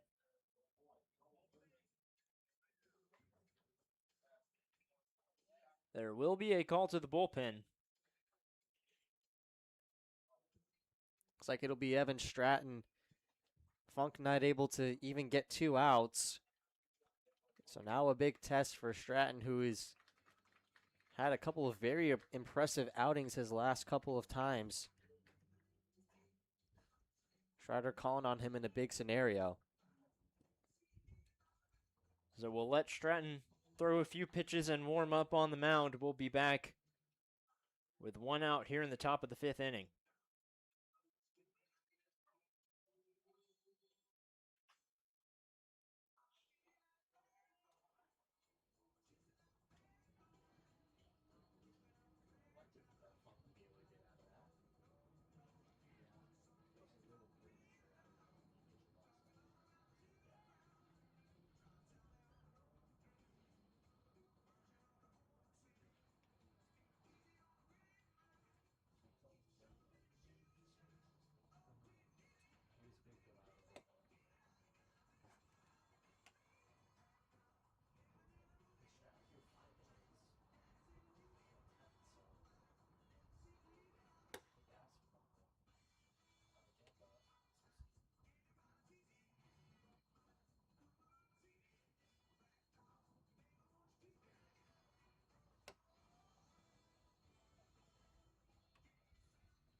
ladies and gentlemen, that call down to the Pepsi bullpen brings in for the Anchorage Bucs from Creighton University, number 23, Evan Stratton.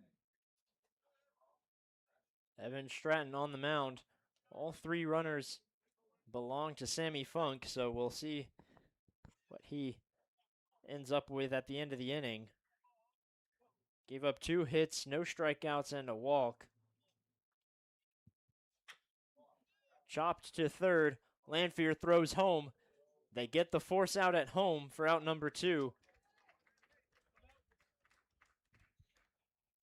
Obviously, you'd love to get the double play, but that's probably the second best outcome. You get the force out at home plate. Denton thought about throwing over to first, but Zaromski was basically at the bag already, and you don't want an errant throw to allow one of those base runners to come home.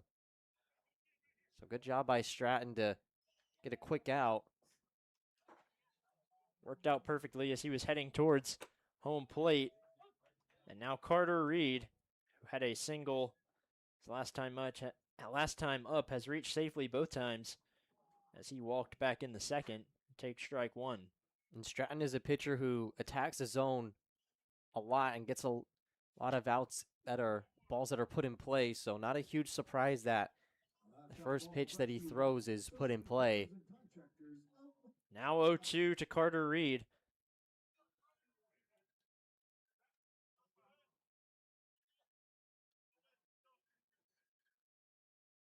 Stratton delivers just inside 1-2.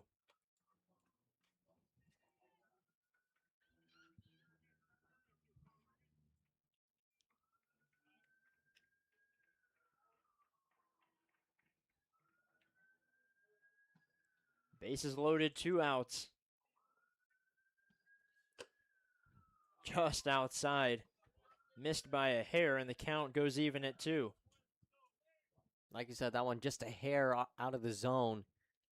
Good take by Reed. Stratton very close to finding that top left corner of the zone.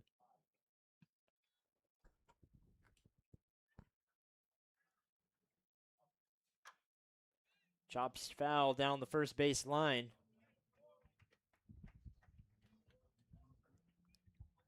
Reed fighting to stay alive and get the first run for the Chinooks today.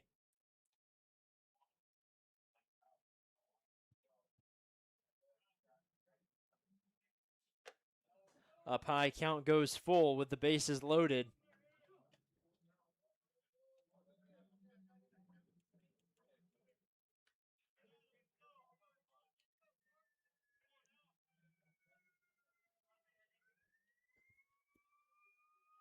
The payoff pitch.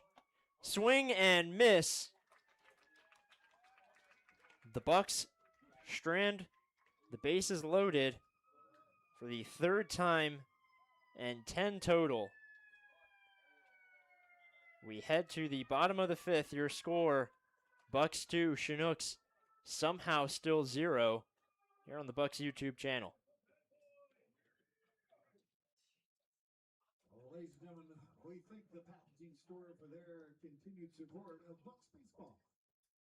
You or someone you know planning to move out of Alaska?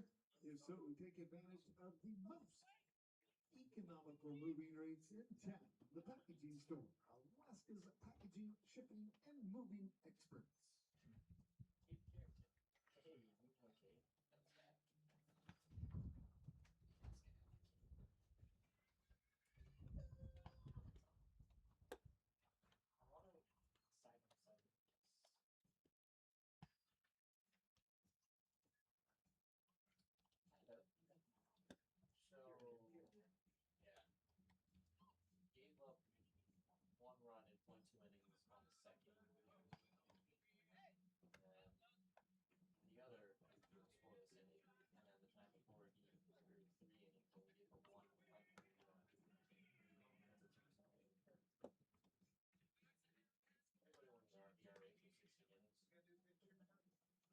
It's Cade Carrington.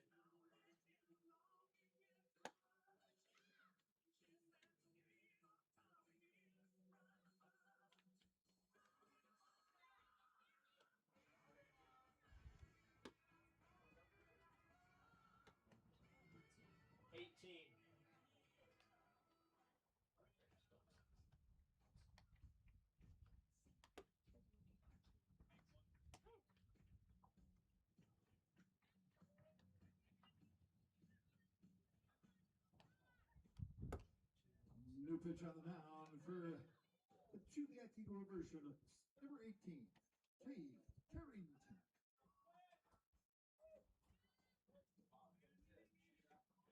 Now batting for our Anchorage Bucs, designated hitter number 6, Hank Smith.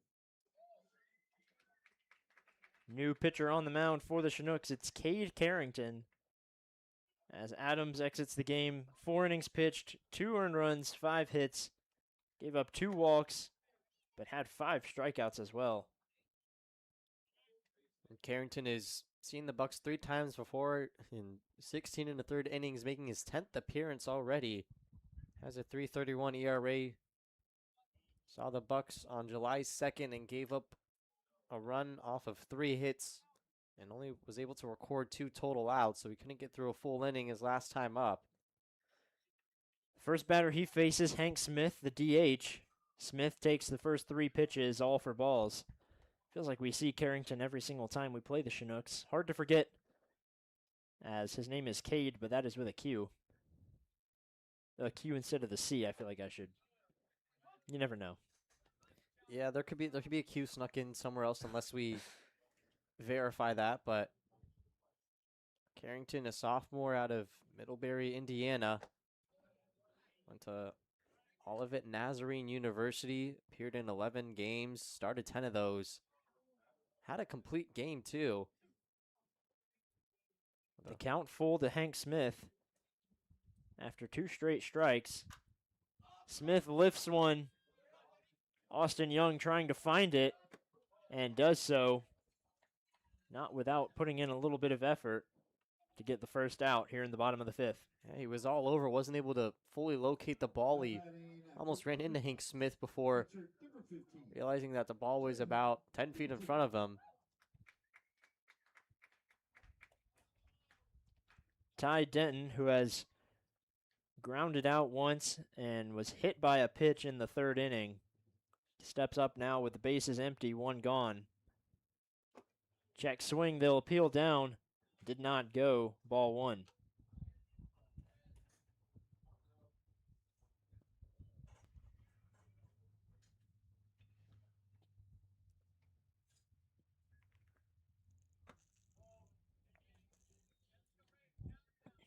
The second pitch a little low for a 2-0 count.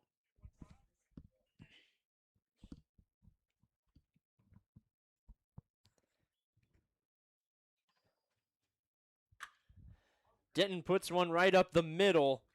It will head into center field. And a base hit for the hitter with the best average in the ABL. Seems like the Bucs have made a living with those singles right back up the middle today. Miles Keogh has an RBI off of one. Drew Raymond got a runner into scoring position right before him with one, and now Ty Denton becomes the first base runner. And the only time that there wasn't a runner on base came in the top of the 1st. So there's been a lot of traffic. Dara puts one between 1st and 2nd. Or excuse me, that's Taylor Tracy. The first base hit of the game for Taylor Tracy as well. He had 2 strikeouts before this. As the Bucs putting together a little rally here with 1 out. Back-to-back base knocks. They have seen pitches very well, already up to 7 hits. Their biggest thing is just runners left on base, but they can't really say a whole lot because the Chinooks are even worse in that stat category. First pitch that Ryan Dara faces, fouled back for strike 1.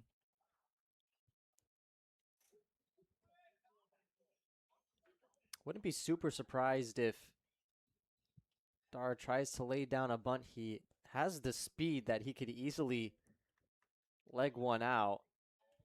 I actually don't hate that idea, Jake. Especially with the third baseman, Drew Hurst, playing so far back and only one strike. Dar looks back to the dugout after every pitch, wondering what sign he's going to see. Obviously, we don't know what those signs are, and even if we did, we wouldn't give them away on the stream. Exactly. Don't want a Connor Stallion situation. Dara puts one up the middle. However, the shortstop Reese Vass are able to get the out, and they will turn the double play. What started as a promising inning ends in no runs for the Bucs.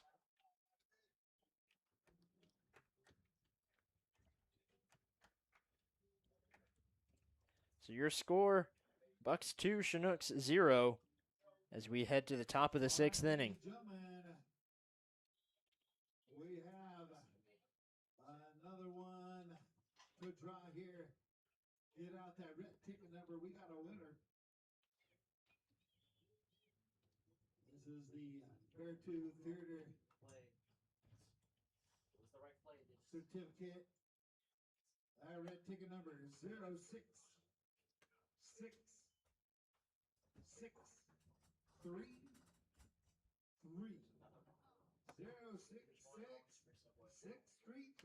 You are the big winner. From Lucis Tooth and the Beartooth Theater.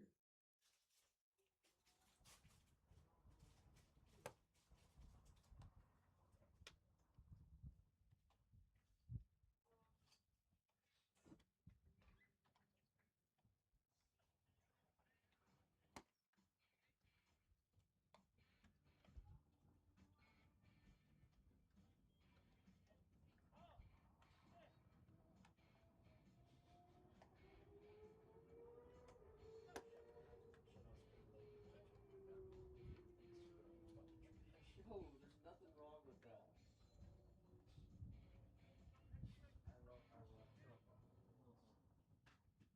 Ladies and gentlemen, now batting for the Chinooks, right fielder number 15, Sam S.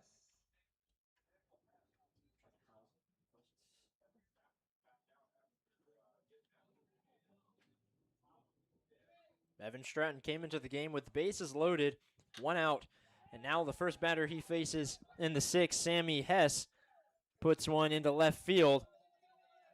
Tracy makes the throw in and a leadoff double for the second straight inning for the Chinooks. And that's the third inning in a row that the leadoff man has reached aboard. The Chinooks have had no problem getting their players on bases, but they've left all 10 stranded, yet to erase that goose egg on the scoreboard, and Stratton will have his work cut out for him after he came in a bases loaded situation, was able to get 2 outs to keep the Chinooks from crossing home plate.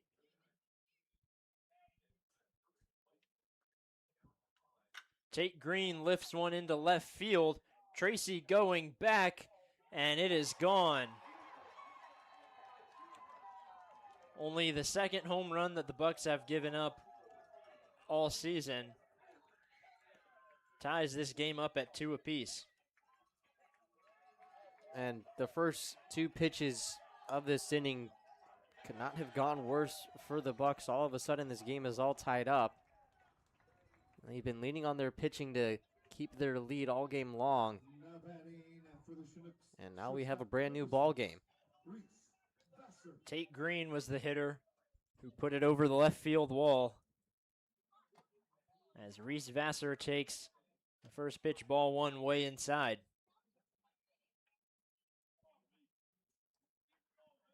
And Stratton didn't even give us a chance to introduce him with how quickly he was getting outs in the inning before, but coming into this, he had only given up 2 earned run in his previous 20 innings.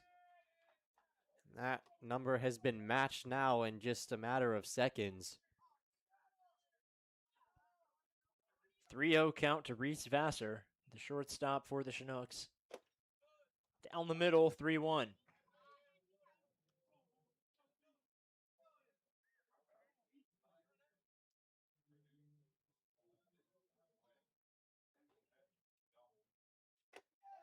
inside a 5-pitch walk, puts another Chinooks runner at first base. Now batting for the Chinooks, catcher number 10, Austin Young. Austin Young doubled to lead things off in the 5th. Was 0 for 2 before that, now 1 for 3. As Kirk Schreider will come up to the mound. There is a man warming up. Looks like it's Luke Ivanov right now, the right-hander warming up. Doesn't look like... It looks like he will emerge from the bullpen. So a very short outing for Evan Stratton.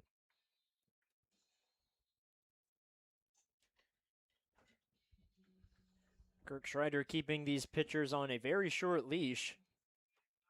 He pulled Sammy Funk before he ever had even given up a run. And now, after Stratton gave up a double, a home run, and then a walk, we'll come and get Luke Ivanov out of the bullpen.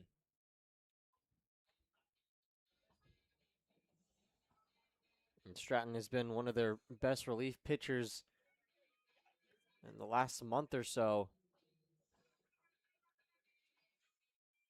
And now all of a sudden, Bucs trying to keep this one from getting away from them.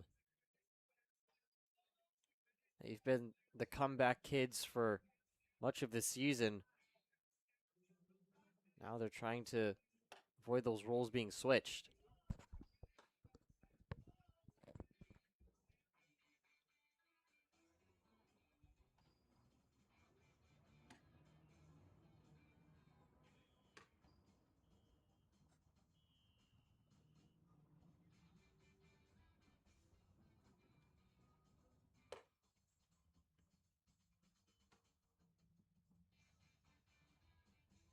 The Bucs play the Chinooks just 2 more times after today.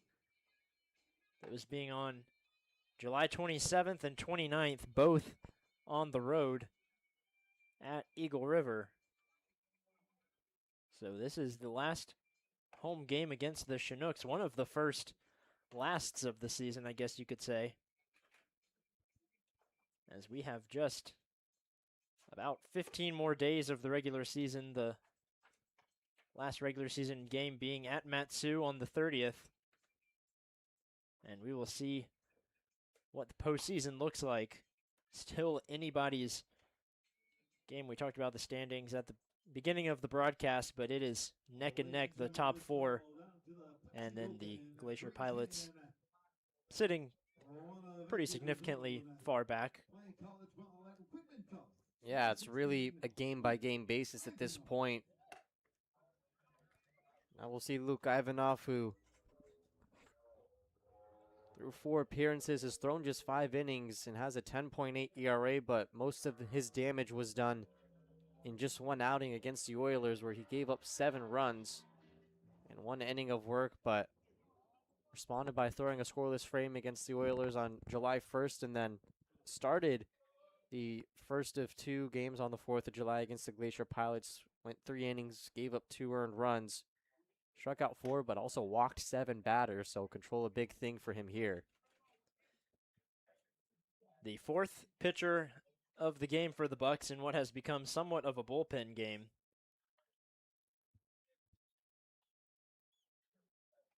Ball 1 delivered to Austin Young. Scoops off the ground, tries to throw to first, but Reese Vassar making it back just in time. A 2-0 count to Austin Young.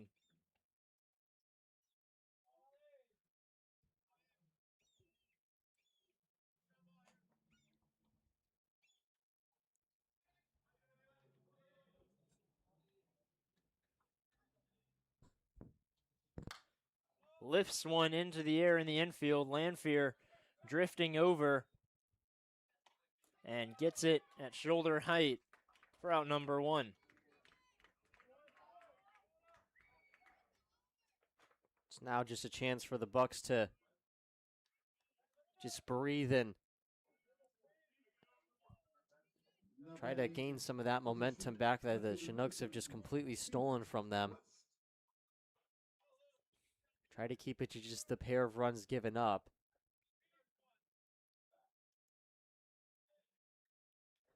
One out now as Phoenix West comes up to the plate.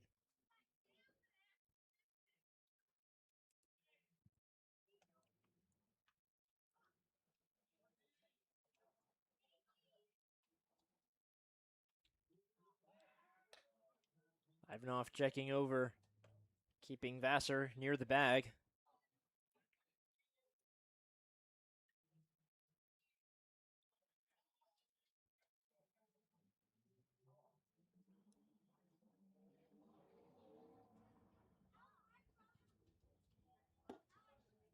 Down low, 2-0 to West.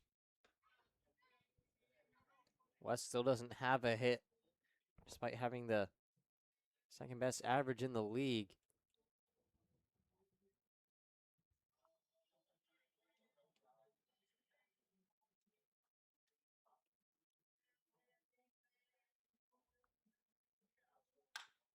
Chops one right back to Ivanov, who makes an easy throw over to first for out number 2 and advances Vassar over to second base.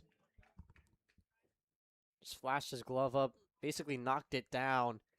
If he was able to catch it with his glove, it might have been able to be a double play, but doesn't try to risk it, just secures the shore out, and now just one more away from getting out of this inning with the game tied up. Kai Butler was stranded at third to end the inning back in the 5th. He puts one into the left center gap. Taylor Tracy drifts over and makes the grab, takes a tumble in the process, but holds on for out number 3.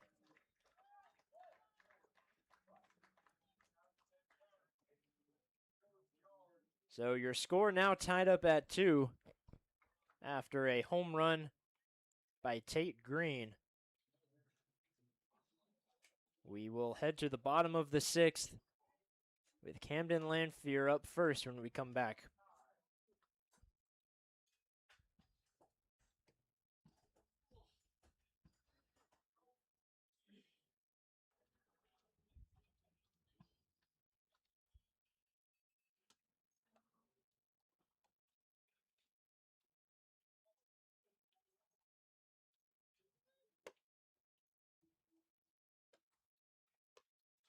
Ladies and gentlemen, at this time, we'd like to recognize those folks who make it possible for these athletes to come up here and stay. These host families, let's give them a big round of applause. The Mattingly family, the Cruz family, the Studer family, the Gilgis family, Karen Norsworthy, Tammy Williams, Stephanie Bergoon and her crew, Molly McManaman, and Eric Kurzwig, all proud hosts of our Anchorage Bucs. Thank you to those folks making it possible for these athletes to come up, and all those folks who helped throughout the Alaska Baseball League, making it possible for one of the best leagues in the country. Thank you.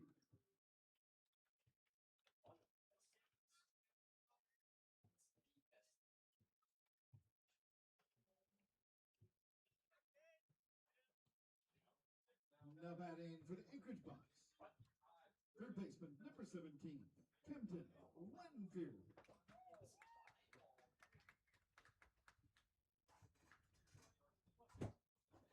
Cade Carrington on the mound for his second inning. He pitched a scoreless inning after giving up 2 hits before Ryan Dara grounded into a double play. Now faces Camden Lanphier and delivers strike 1.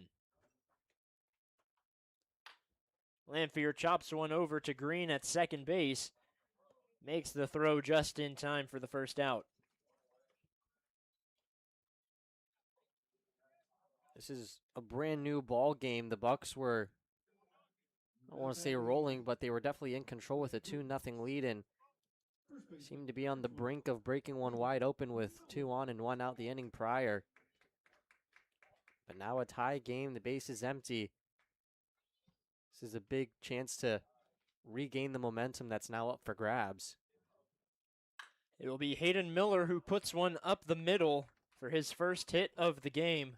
He walked in the fourth to come around and score the second run, and now he is at first with a base hit. Anchorage Bucs, right fielder number 19. That's just Andrew Raymond. his 5th hit of the entire season. He's had 42 at-bats. Was struggling early after hitting a homer in the first game of the entire season. Good sign that he's able to send one right back up the middle. Drew Raymond, who also had a single in the fourth inning, comes up with a runner on first, and he fouls off for strike one.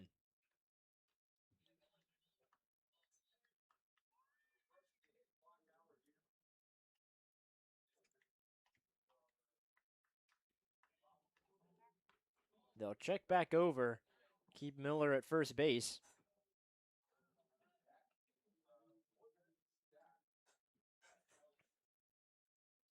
We are now at the 2-hour mark of the game as we approach about 2/3 of the way through. That one inside on Raymond for ball one.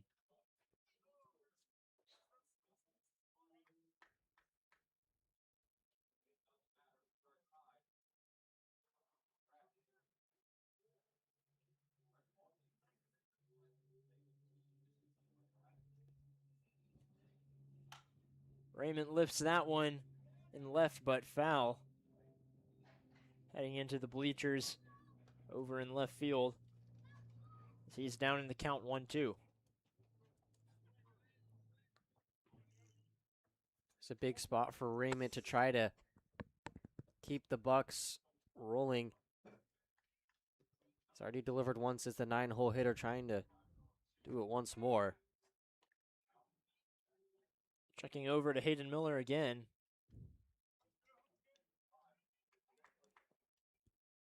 One ball, 2 strikes, 1 gone in the bottom of the 6th. In the turf, Miller will head over to second base, as that one got away from Austin Young.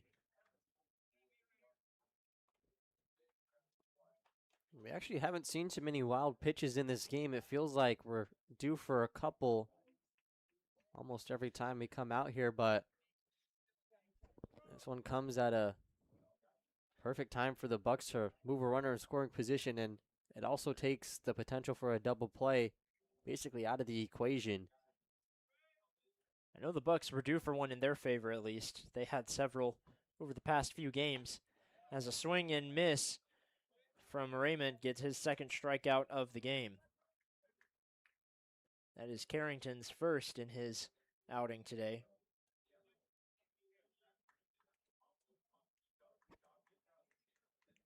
Now batting for the Anchorage Bucs, second baseman number 1, Miles Keogh. Miles Keogh had the RBI single in the fourth, as well as the leadoff double. He comes up now with Hayden Miller in scoring position. It was this exact scenario with Miller at second and Keogh up, where he was able to lay down the sac bunt in the 10th inning to win the game against the Glacier Pilots about a week ago. Also scored the second run of the fourth game. Lifts one into center field, but Kai Butler there to make the grab for the third out. The Bucs can't take back the lead, as we are all tied up at 2 apiece, heading into the top of the 7th inning on the Anchorage Bucs YouTube channel.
and gentlemen, some more of our fine sponsors. King Street Grooming, the RNDC, Architectural Supply Company, Pepsi, and the Packaging Store, all proud supporters of our Anchorage Bucs.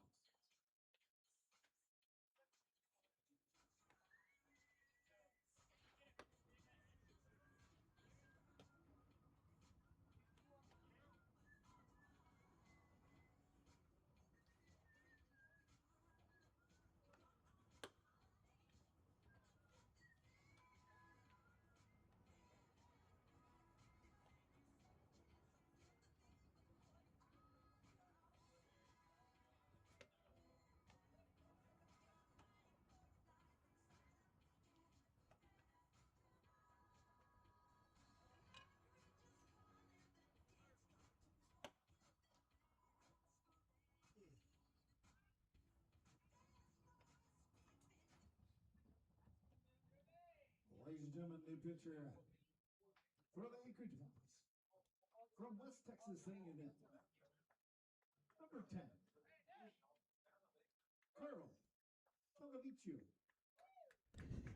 New pitcher on the mound, Carl Colavecchio for the Bucs as Luke Ivanov exits the game 1 inning pitched and 0 runs, 0 hits, 0 strikeouts, 0 walks. It was 2 flyouts and a ground out. They go from one Alaska native to the next with Ivanov to Colavecchio. Colavecchio's been a favorite out of the bullpen, and for good reason. In 7 appearances and 13 innings, he's had a 2.7 ERA, has not given up multiple runs since his very first outing, which came all the way back on June 13th against the Miners. A quick ground out from Drew Hurst. Miles Keogh there. An easy routine play over to Hayden Miller. His last time out was against the Glacier Pilots on July 11th. Was able to put out a fire after 5 runs were given up before he came out and delivered a scoreless frame where he gave up just 2 hits. Trying to extinguish any momentum that the Chinooks got from their 2-run 6th inning here in the 7th. Which brings up Luke Zaromsky, one of the few Chinooks players today without a hit. He's reached once on a fielder's choice. And that's his only time on the base paths as he is now even at the count 1-1.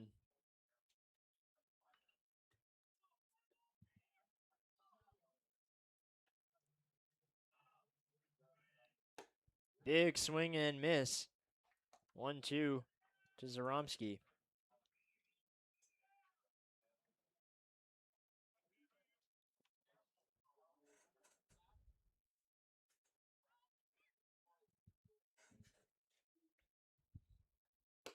Another swing and miss for strike 3.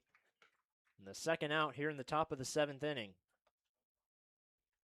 Colavecchio just in complete control on that at-bat. Zaromsky, no matter what he did, came up empty on his swings. This is exactly what the Bucs needed after a couple of chaotic innings. Colavecchio coming in trying to calm things down is 1 out away from doing so. He faces Carter Reed. Delivers a first pitch strike on the outside of the plate. The Bucs have not pitched a 1-2-3 inning since the first inning, way back when Nieto was on the mound. Outside 1-1.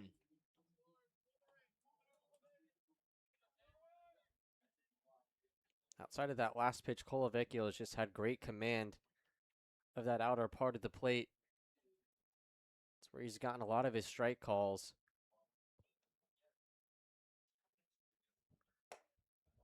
Up high, now down for the first time, 2-1.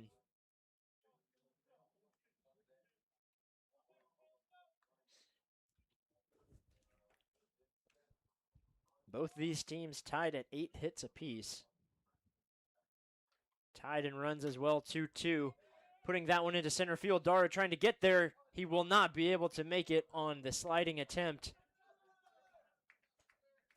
Incredible effort from center fielder Ryan Dara, just comes up a little short, and a base hit for Carter Reed.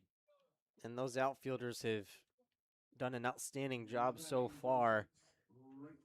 Dara close to adding one to the highlight reel right there, just came up short. But luckily Drew Raymond was right behind him, so Dara's attempt wasn't exactly a gamble. He knew he had backup in case he wasn't able to come up with it, and that backup was the strongest arm on this team. Up high to Samuel Hess, who had a leadoff double and then eventually came around to score on the home run in the previous inning.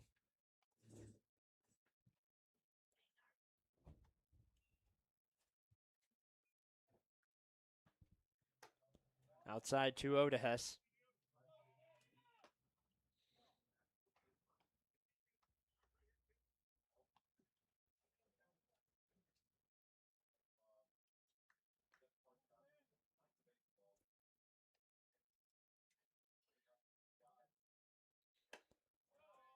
Outside, 3 straight balls on the outside. After getting those 2 quick outs, Colavecchio's really struggled with his location. Just hasn't been coming out of his hand the same way that his pitches were earlier in the inning.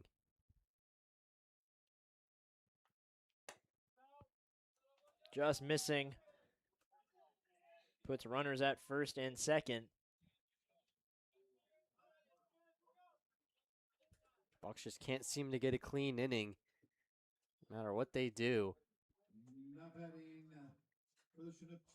Saw the Chinooks finally take advantage of it in the 6th. They're trying to do it again in a consecutive inning. Which brings up Tate Green, the man who tied this game up with a single swing. He chops one on the ground to Miller, who steps on first base for the 3rd out. Able to escape without giving up any more runs. Your score remains tied at 2 as we enter the 7th inning stretch. Join me. Get on your feet. Let's sing a little Take Me Out to the Ball Game. It's that time of day. A beautiful night for baseball. So get up, get on your feet, and let's sing. A 1, a 2, and a 3. Take me out to the ball game. Take me out to the crowd. Buy me some peanuts and cracker jacks. I don't care if I ever get back for its root. Root, root for the Bucs. If they don't win, it's a shame. For it's 1, 2, 3 strikes, you're out at the old ball game. All right, let's get some runs, Bucs. Thanks, ladies and gentlemen, for joining me. I appreciate it. That's always a good time.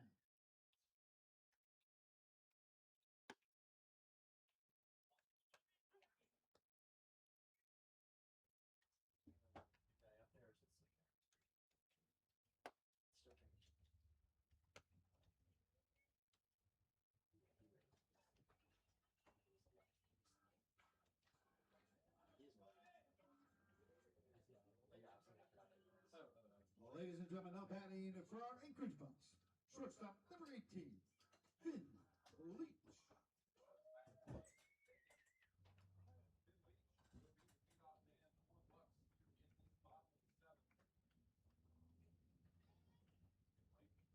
The Bucs offense has quieted down the past few innings as Finn Leach leads things off.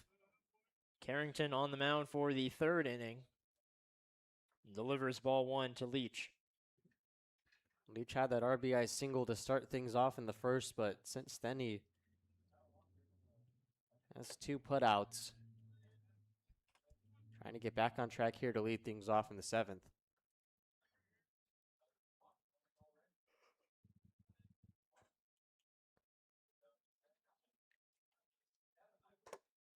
Down the middle for strike 1.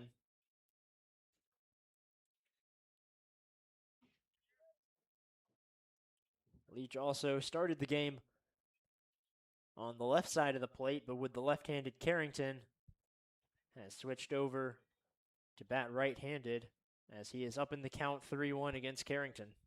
Seems like we bring it up almost every game. Talked about versatility earlier today. Leach, a prime example of that. Count runs full as Leach takes a second strike.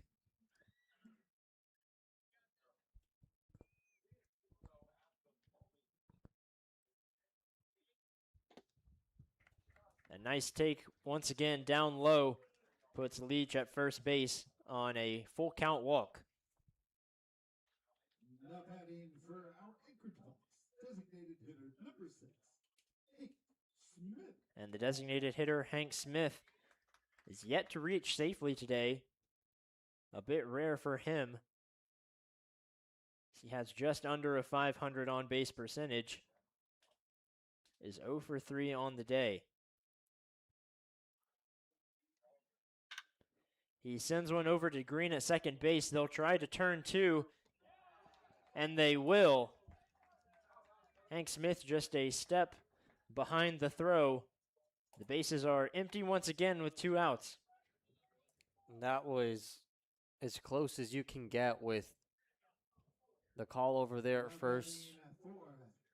Smith inches away from beating out that throw, but like you said, the bases are empty once again. Ty Denton had a single in the 5th. Bucks looking for a 2-out rally. Outside 1-0.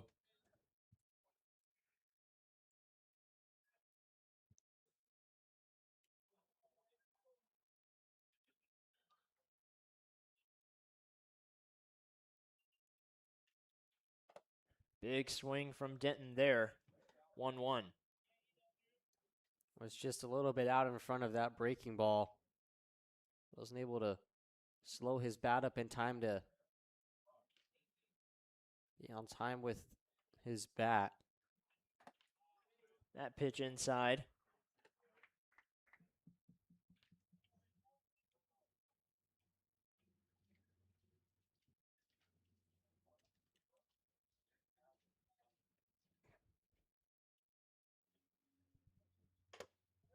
Down the middle, count goes even at 2 apiece. Bucks down to the final strike in the bottom of the 7th inning.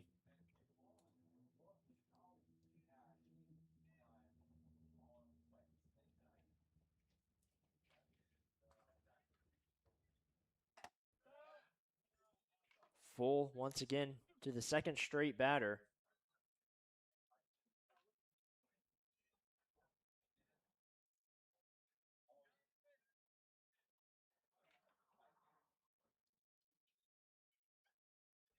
The payoff pitch sent into right field. Samuel Hess makes the grab for the 3rd out. So the Bucks started things off with a base runner, but after a ground into double play and a pop out to right field, will have nothing to show in the 7th inning. We go to the top of the 8th.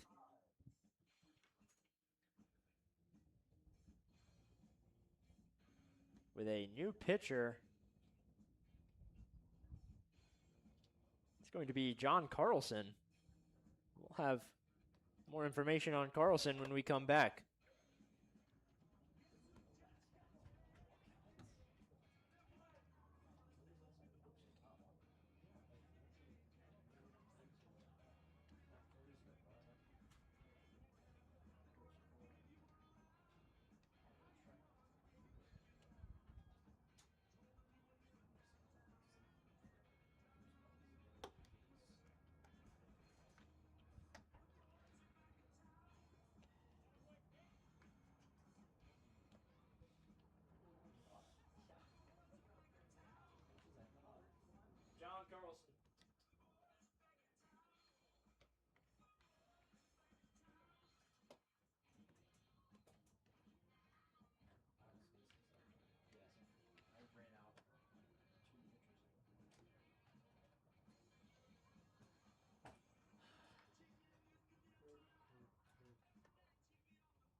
gentlemen,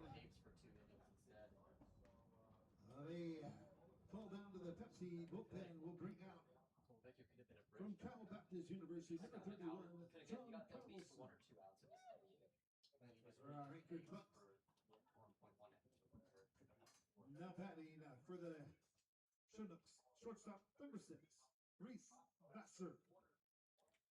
So John Carlson comes on to the mound, one of the last guys we expected to come into the game, as he has primarily been a starting pitcher, has one appearance in relief this season so far. Yeah, that came a month and 2 days ago, before he really established himself as one of the aces of this pitching staff, but has a 2.02 ERA, pitched just 4 days ago. It was 4 scoreless innings against the Glacier Pilots. Was saying during the break that with the Mayor's Cup on Friday, Saturday, and Sunday, you usually want your best arms available for that, but Got to win the game that's in front of you, I suppose. exactly, Schreider not worried about that, more worried about this tie game, and he wants to make sure it stays that way, so this is one of the guys that is the best on this staff at doing that. First 3 pitches are balls to Reese Vassar before delivering strike 1. Carlson is the sixth pitcher of the day. Colavecchio pitched 1 inning, gave up 1 hit, had 1 strikeout, and 1 walk with no earned runs, as that is the 5th pitch and a walk to Reese Vassar to lead things off in the 8th inning. Now batting in for the Chinooks, catcher number 10, Austin Young. That's Vassar's 2nd straight walk of the ball game, as Austin Young comes up to the plate.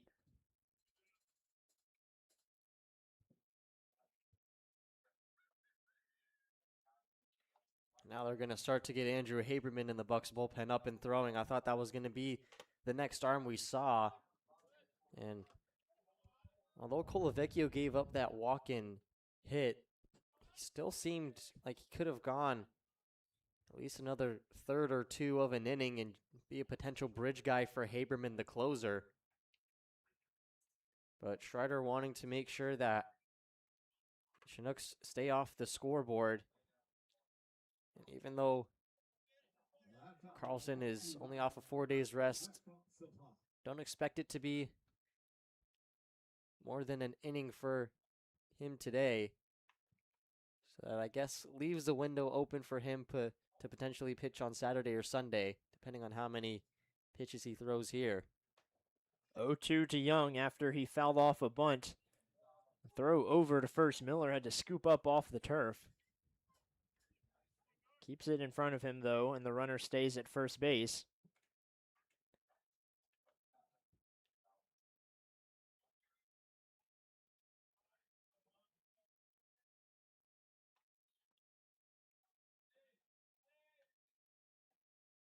The 0-2 pitch from Carlson. Sent over and between third and short. As there are now runners at first and second with nobody gone. Definitely not the type of start we expected with Carlson on the mound. Now he'll have his work cut out for him with one of the best hitters in the league coming up to the plate and a pair of runners on, even though he's 0 for 3 with a walk. Phoenix West is still as dangerous as any batter you'll see.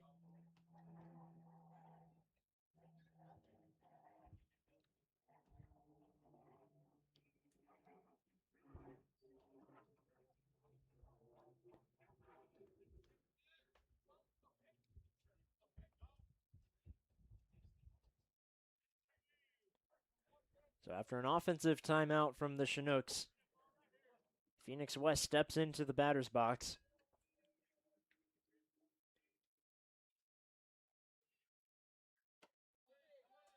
Slow moving pitch on the outside, and Denton will now head up to the mound as Carlson struggling just a little bit here in the 8th inning.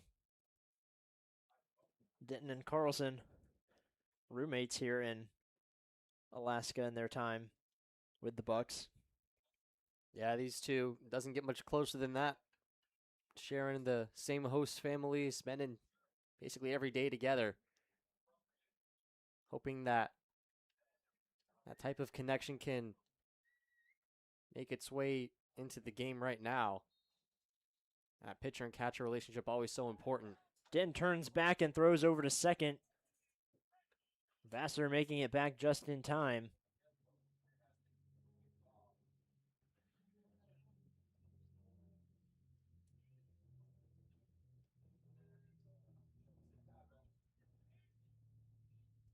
One ball, no strikes. Big swing and miss there. The first whiff of the day for John Carlson. That was a really big pitch because if West lays off of that, it's likely a ball upstairs for a 2-0 count. Carlson, though, getting West to chase and even the count up to bring himself back into this at-bat. Inside 2-1.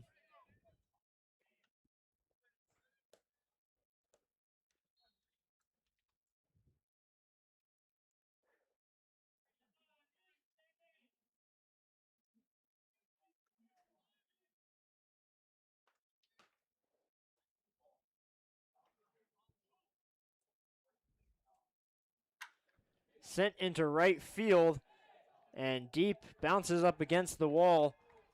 First runner coming around to score. The Chinooks take a 3-2 lead after an RBI double from Phoenix West. It seemed like only a matter of time until Phoenix West was finally able to barrel one up. And it comes at the most crucial time of the game. Still nobody out in this inning. Bucs are in quite a hole right now, and it could get deeper if Carlson isn't able to pitch his way out of this. Still nobody gone in the top of the 8th inning. The infield comes in very far. Chopped into the shallow outfield, well, not quite. Keogh able to get back in time and make the grab for out number 1. That was almost trouble because of how far in the infield was playing. It almost went over Keogh's head, but luckily he was able to get to it in time. You hope that seeing an out be put on the scoreboard can just help Carlson settle in. Infield still creeps in as Drew Hurst steps up. Another very dangerous hitter, has 2 singles and a walk. Swings at the first pitch and misses for strike 1.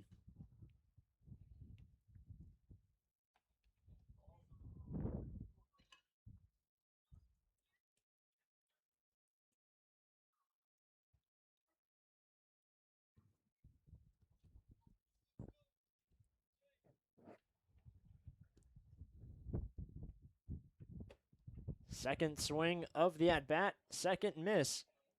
Down in the count, 0-2.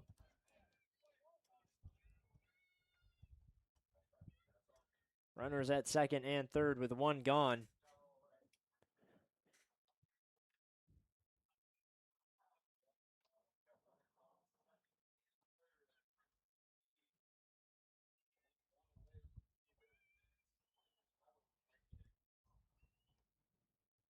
Gets him swinging on 3 pitches. Carlson finding a little bit of a rhythm as Drew Hurst goes down on strikes for out number 2. Can't have much of a better at-bat than that. 3 swings, 3 misses, 3-pitch strikeout, and Carlson doing everything he can to keep this a 1-run game. Now it looks like we'll finally see Nick Cortinas. Excuse me, not Cortinas. Jenkins. Wrong team. Yeah, that's okay. There's too many They 24s. all blend together. There's too many 24s in this league. So we'll finally see Kirby Jenkins.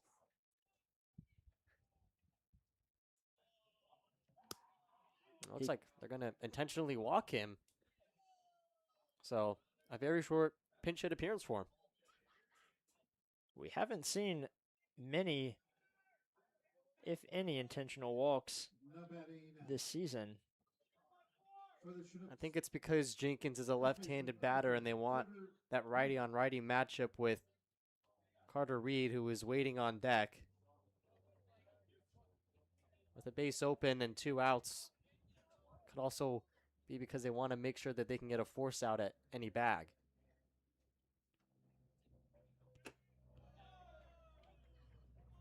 So Carter Reed steps up with the bases loaded. Feels like the bases have been loaded for a majority of this game for the Chinooks. Reed has usually been on the bases when they're juiced. He is 2 hits and a walk. So he's had quite the day so far. Obviously, the Bucs would love if it was a different hitter up who hasn't had as much success today, but beggars can't be choosers. They believe this was the right decision, so we'll see if it is. He fouls one back for strike 1.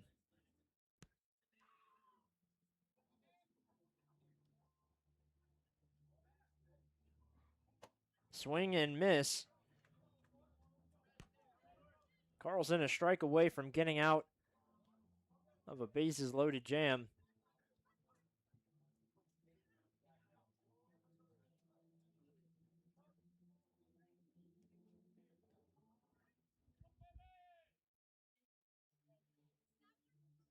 Swing and miss gets him. The Bucs pitchers have seemed to lock in every time the bases are loaded, and they do in a crucial moment in the 8th inning. Ladies and gentlemen, this time we want The Chinooks still able to take a 1-run lead. Your score, Chinooks 3, Bucs 2. But the Bucs offense will start things off with Taylor Tracy in the bottom of the 8th when we come back. our stolen base sponsor, Sink and Sand. Our home run sponsor, Little Caesars Pizza. And our pitching change is called down to that Pepsi bullpen. Also want to thank our athletic trainer, Lynn Young, and orthopedic physicians of Alaska for supporting our athletes, keeping them healthy. The Health Club, Alaska Club, for keeping our kids strong and physical. And our Teen Car Care Center, let's thank Alaska Springs of Performance, Alaska Towing and Wrecking is our official car care center. Thank you to those folks for making it all happen here for our Anchorage Bucs.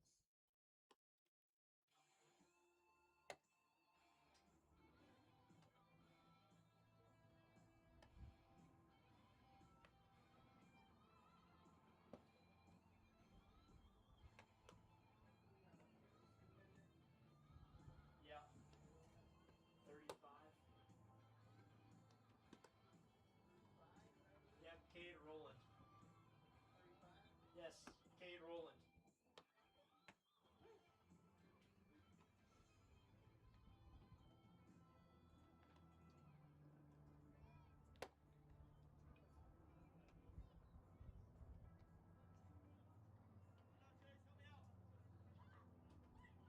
New pitch on the mound for the Chinooks, number 35, Cade Roland.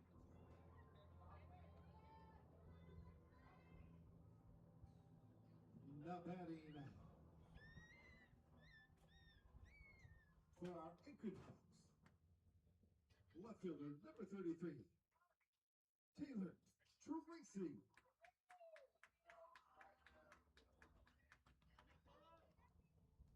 The Chinooks go from one Cade to another as they go from Cade Carrington to Cade Roland after Carrington exits the game with 3 innings pitched, no runs given up, 3 hits, 1 strikeout, and 1 walk. And now Roland will face Taylor Tracy as he delivers ball 1. Roland has appeared in 4 games through 10.1 innings of work, has a 2.61 ERA. Is coming off of a start where he threw 5 scoreless innings exactly a week ago. He has seen the Bucs twice before. Both of those times he gave up 2 runs. Bucks hoping they can get another 2 runs off of him here. That one way inside. Tracy having to get out of the way and hunch over. 2-1 count.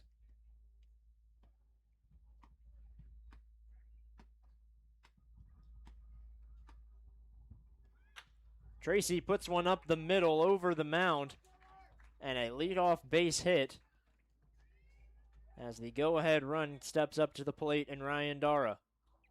I was kind of thinking to myself with how far inside that last pitch was, maybe you just kind of take it on the chin and give your team a chance with a runner on, but instead he takes matters into his own hands and gets a hit and reaches base in a very less painful way. Yeah, I think it's somewhat human nature to try to get out of the way of that. Looks like they're going to put A.J. Garcia at first, and at this point in the game with a 1-run deficit, they're going to opt for speed on the base pass, and there's nobody faster off of the bench than A.J. Garcia. Dara fouls off the first pitch. They are trying to argue that it stayed fair, as Austin Young applied the tag, but the umpire maintains his call, and it is strike 1 to Ryan Dara. I think it might have hit off of Dara, and that's why it wound up fair. Chinooks might not have seen that. They'll check over to keep Garcia. Garcia can obviously come in for Tracy at left field, so a good base running decision there.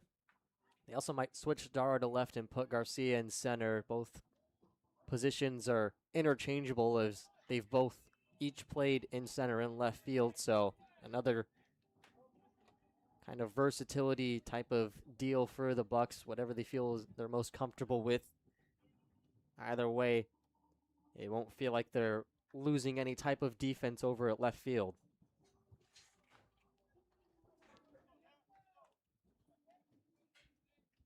Oh, 2 to Ryan Dara. Garcia goes in the turf. It will be an easy steal for Garcia as he goes into scoring position, and ball 1 to Dara. And what was shocking is that Dara was going to try to bunt with 2 strikes. And after 2 foul balls, if another one went foul, he would be out. But now he doesn't have to worry about that. He can swing away with Garcia advancing up to second, and one swing could tie this game up.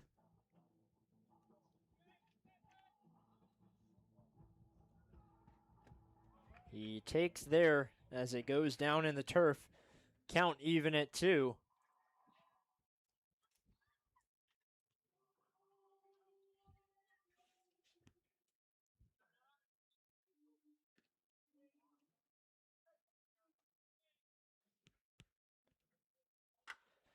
Dara puts one into left field. It gets down for a base hit.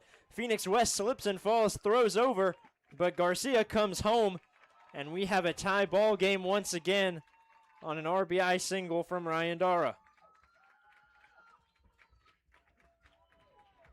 Dara delivers, and the Bucs have seemed to just answer the call whenever they have faced a deficit late in games. They show up again, and still with nobody out, they have a chance to get in front with the type of speed that Dara has. If he's able to steal a bag, or if Lanford's able to lay down a sack bunt, Bucs are in a very good spot right now. Lanfear lays down a bunt. It stays fair. They get the throw, but it does advance Dara over to second base. That one started foul, but then worked its way back into fair territory. Very interesting play, but either way, it advances the runner into scoring position, and still with only 1 out.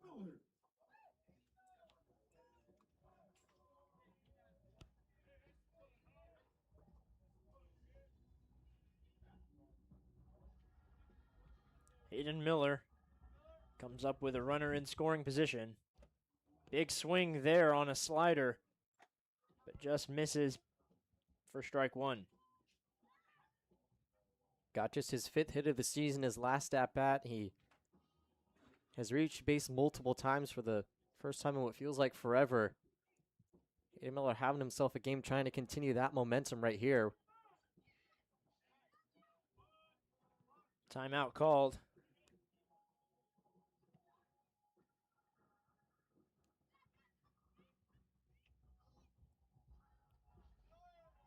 Can hear that concert out in the parking lot as ball 2 delivered to Miller. Or ball 1, excuse me.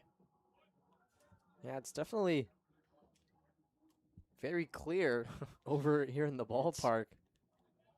It's bumping for sure. Might go check it out. Wonder if there's any advantage to either side. No pitchers love their concentration. And Miller loses his bat again. The Bucs dugout clears as it heads that way. They're out of there in a hurry, and that's the second time today that he's lost his bat. Ryan Caruso testing it out, seeing if there's anything slippery on his bat.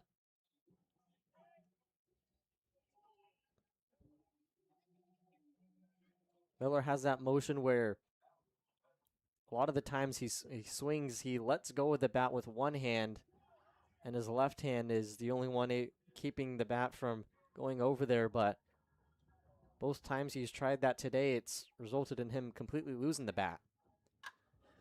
He lifts one into left field. Phoenix West drifting over, making the grab. Dara tagging, but we'll have to go back to second base. A smart decision. Yeah, not sure if he would have been able to. He's pretty fast, but there's very few players who can tag from second to third with a fly out to left field. If it was a little deeper, maybe. The throw was pretty on target, but Hurst had to come off of the bag, so it would have been a close play, but Bucs not wanting to risk the go-ahead run, especially with Drew Raymond coming up. Raymond has a single back in the 4th, and 2 strikeouts alongside those as he takes ball 1 from Cade Rowland. Yeah, he has what I guess you could call the advantage of being a left-handed hitter against the righty. He didn't have that same type of luck with Carrington on the mound. He chops one over to first base as the first baseman for the Chinooks, Carter Reed, picks it up and steps on first for out number 3. So we're all tied up heading into the final inning. We will see Andrew Haberman come to the mound in the 9th inning right here on the Bucs YouTube channel.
Ladies and gentlemen, new pitch on the mound.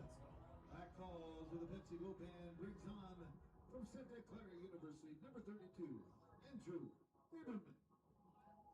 Now batting for the Chinooks. Andrew Haberman, Number 15. the closer for the Bucs this season, comes onto the mound, delivering strike one on a check swing from Samuel Hess. This is who I thought was going to be potentially taking the mound in the 8th inning. He has 2 wins and 2 saves, making his 10th appearance of the season. Through a scoreless 9th inning against the Pilots on July 11th. So coming off of 4 days of rest. Another pitch fouled back.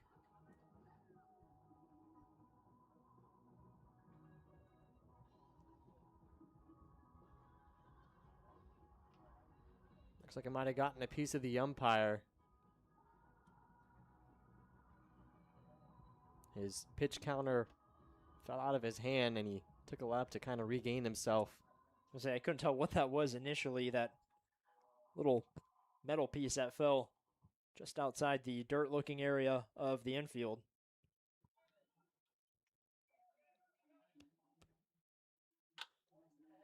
Putting over to Leach at shortstop, who makes the long throw. Not in time. A leadoff single from Samuel Hess. It's a really hard throw for Leach to make. He gave it a great effort, didn't have any time to wind up, just gave it everything he had. Just wasn't enough. And the Chinooks have had a leadoff base runner in 5 of the final 6 innings. The only time they were able to convert was the 6th and the 8th. Haberman trying to keep it from happening a 3rd time. Sent into left field, down for a base hit. Tracy mishandles over in left field, the runner coming around to score. The Chinooks take back their lead in the top of the 9th with no outs. And if Dara doesn't bobble that ball, there's a good chance that the runner stays at 3rd. But he almost kicked it into the chain link fence over in foul territory in left field, and that gave Samuel Hess plenty of time to come around and score the go-ahead run. Yeah, I forgot to mention that Tracy is out of the game after the pinch runner, and Darrow moved over to left field, and Garcia now in center. Reese Vassar showing bunt. The corner infielder is playing way in, especially Hayden Miller, who's several steps into the grass part of the infield. I don't want to call it grass because that's not what it is, but the green part. In the turf now, 2-0 to Vassar.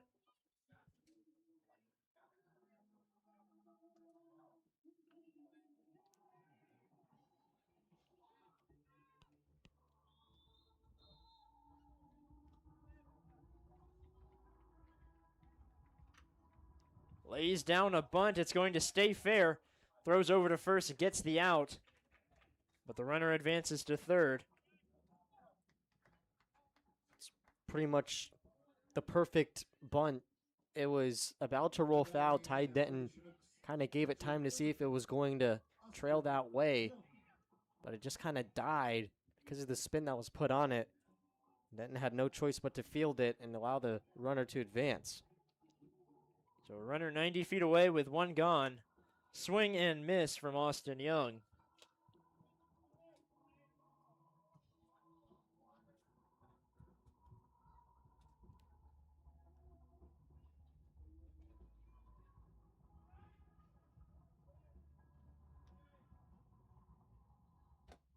Inside 1-1.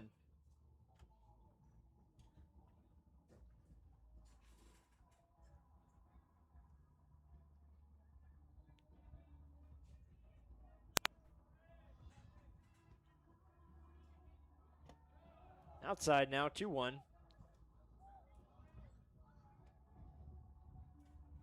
It's crucial that Haberman's able to get his pitches under control here. Not let Young take control of this at-bat.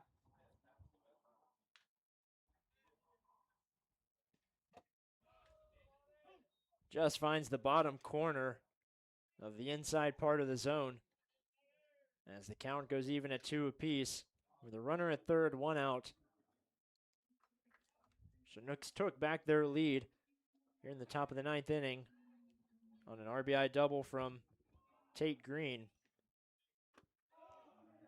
Low and away, count goes full.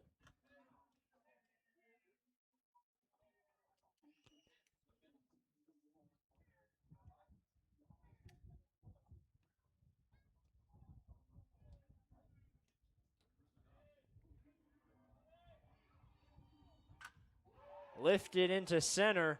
It's going to get down and score another run.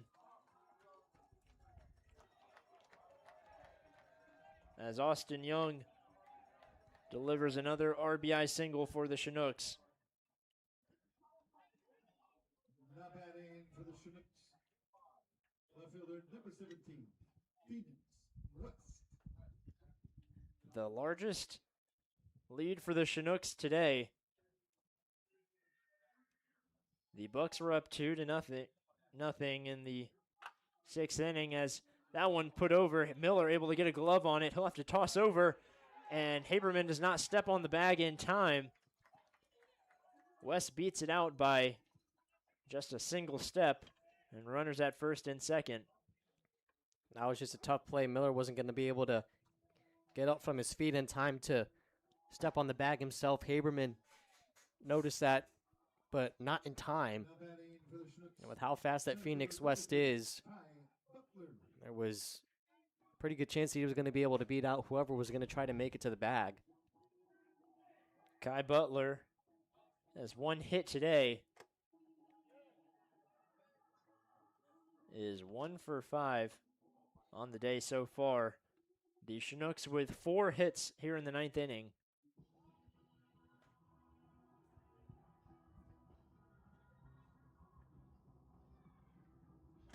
Swing and miss from Butler makes it 1-1.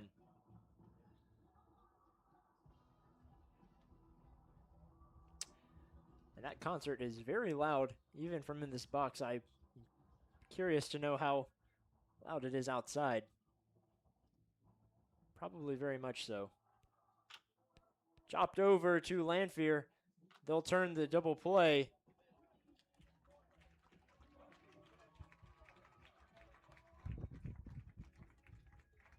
So a 5-4-3 double play ends the inning. We head to the bottom of the 9th. The Chinooks 5, Bucs 3. We will see the 1-2-3 batters come up to the plate in Keogh, Leach, and Smith when we come back.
Ladies and gentlemen, new pitcher on the mound for the Chinooks.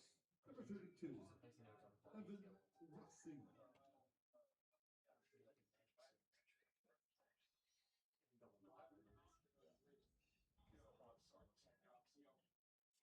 leading off the bottom of the ninth inning for our Anchorage Bucs. Second baseman, number 1, Miles Keogh.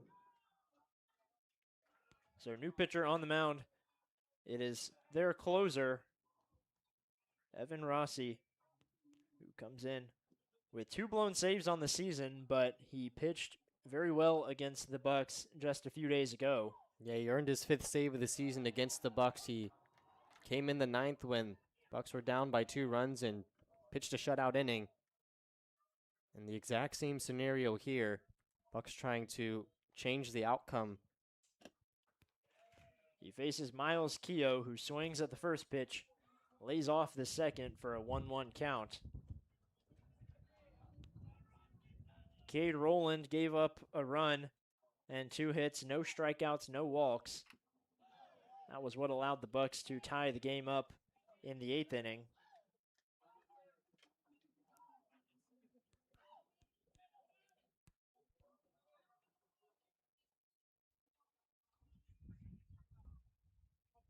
As Keogh fouls off another pitch. Down in the count 1-2, Rossi delivers. Keogh puts into play Drew Hurst with a throw over to first base for out number 1.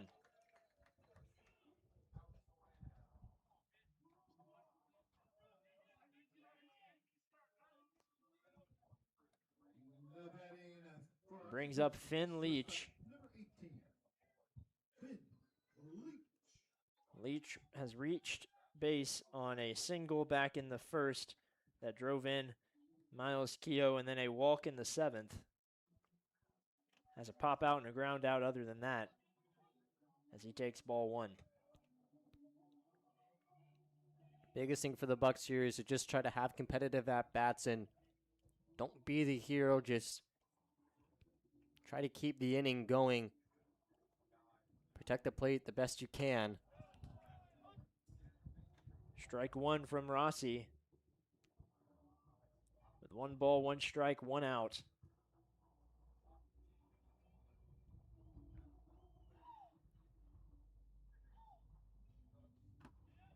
Outside 2-1.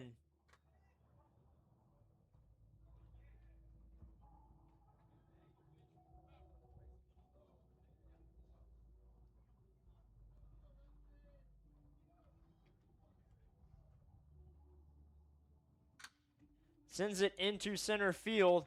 Gets down for a base hit. And the tying run comes up to the plate in Hank Smith. It's exactly what you need to do. Just For our Anchorage Bucs, try to string together a couple of hits that can start a rally. Smith. They've been able to put up runs in a hurry plenty of times before this season. This is the part of their order that can do a significant amount of damage. First pitch low to Hank Smith for ball 1.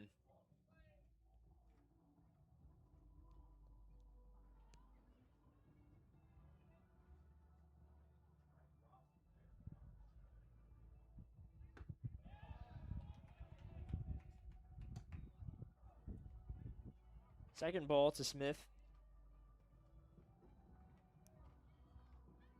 Smith not reached safely yet today. Grounded into a double play. His last time up, fouls 1 off for strike 1.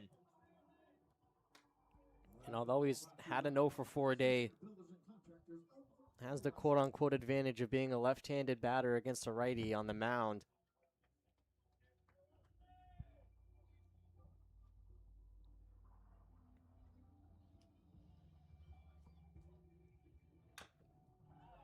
Fouls 1 off his own body.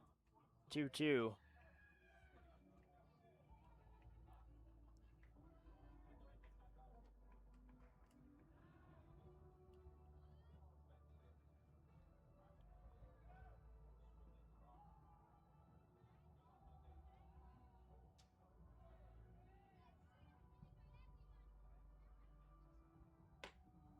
Outside, count goes full.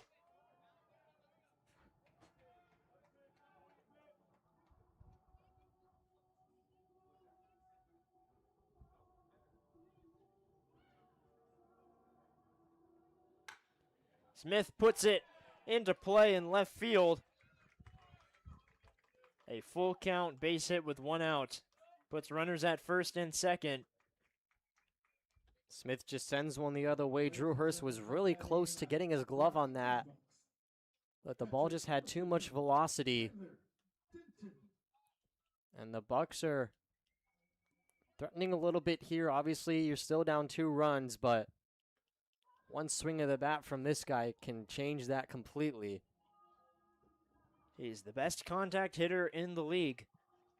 And he is coming up in one of the biggest moments of the season thus far. A quick mound visit from the Chinooks. This is the type of game that can define one season. Is the winning run at the plate. Denton has homered once this season. Talked about it before, you don't want to be the hero. Obviously, when you have someone like Denton at the plate with that type of power, wouldn't be surprised if we see a couple of really hard swings from him. First pitch inside on Denton for ball 1.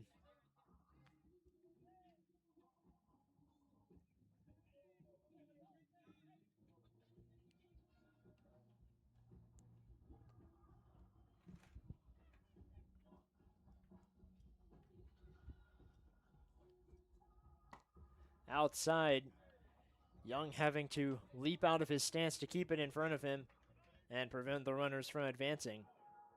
And before the save against the Bucs on July 7th, Rossi blew a save by giving up 3 runs. That did come in 2 2/3 though, so we had a lot more leeway, but the Bucs still trying to replicate a performance like that.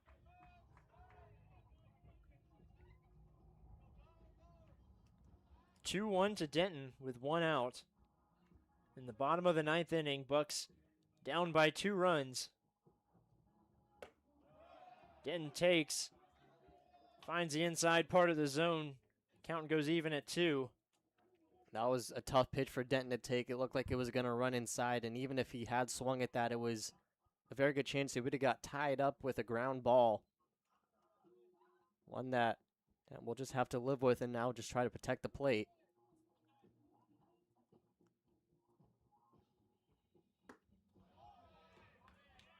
Nice take from Denton outside. Count goes full to the second straight batter.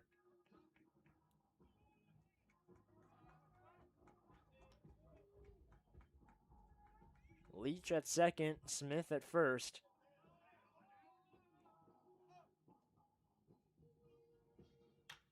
Denton lifts one foul. Stays alive in the at-bat. It's a good job by him to realize that pitch was about to land in the zone. Didn't want to go down looking. Was able to just fight that one off and live to see another pitch, waiting for Rossi to make a mistake.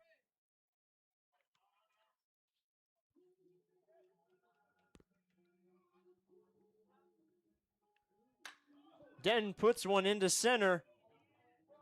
It gets down and out of the glove of the center fielder, Kai Butler, and the runners at safe at all 3 bases. The go-ahead run now at first base as A.J. Garcia steps up. That was very close to being a great play by Kai Butler. Finn Leach had to hold up, was about to head back to second because he thought Butler came down with it, and by the time he realized the ball popped out of his glove, there was no chance he was going to be able to come around third, but now the base is loaded. Bucs are trying to continue this rally that they're on. This is Garcia's first at-bat of the game after he came in for Taylor Tracy at first base on the base paths in the bottom of the 8th inning. Now with 1 out, the base is loaded. He swings and is down in the count 0-2. That was a really good pitch from Rossi off speed that just completely slowed him down.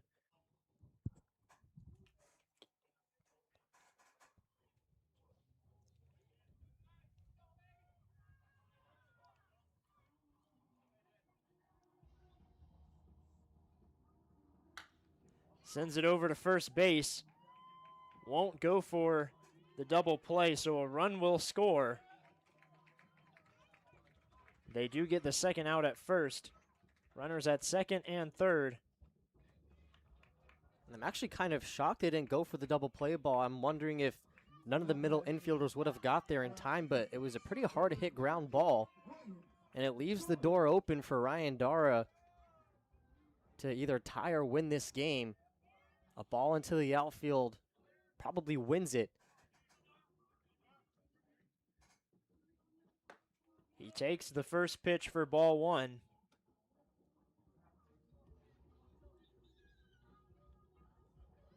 The Chinooks lead 5-4. 2 outs, runners on second and third.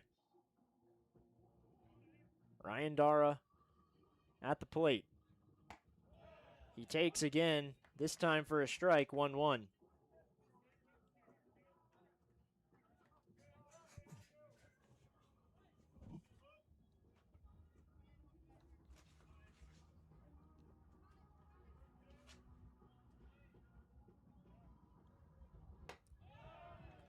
Just a little bit outside, 2-1.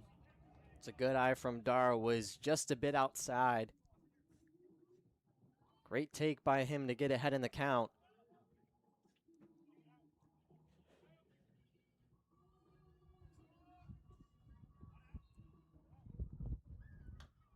Fouls off. Bucks down to their final strike. Dara already has 2 singles. His one in the 8th inning tied this game up.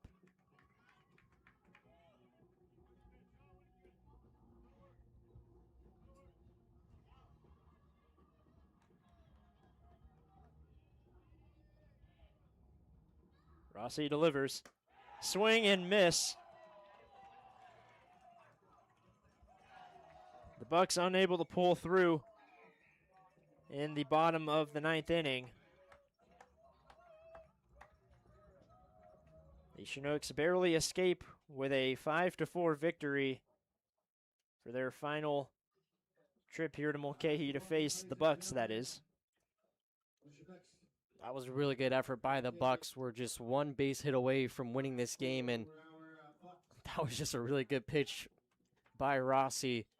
Started in the zone and just dipped out with the slider at the very last minute. Put it exactly where he wanted, just out of reach for Dara.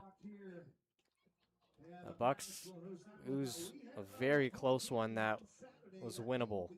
They lose 2 in a row for the first time in exactly 1 month. Both of their victories here, or both of their losses here, coming to the Chinooks.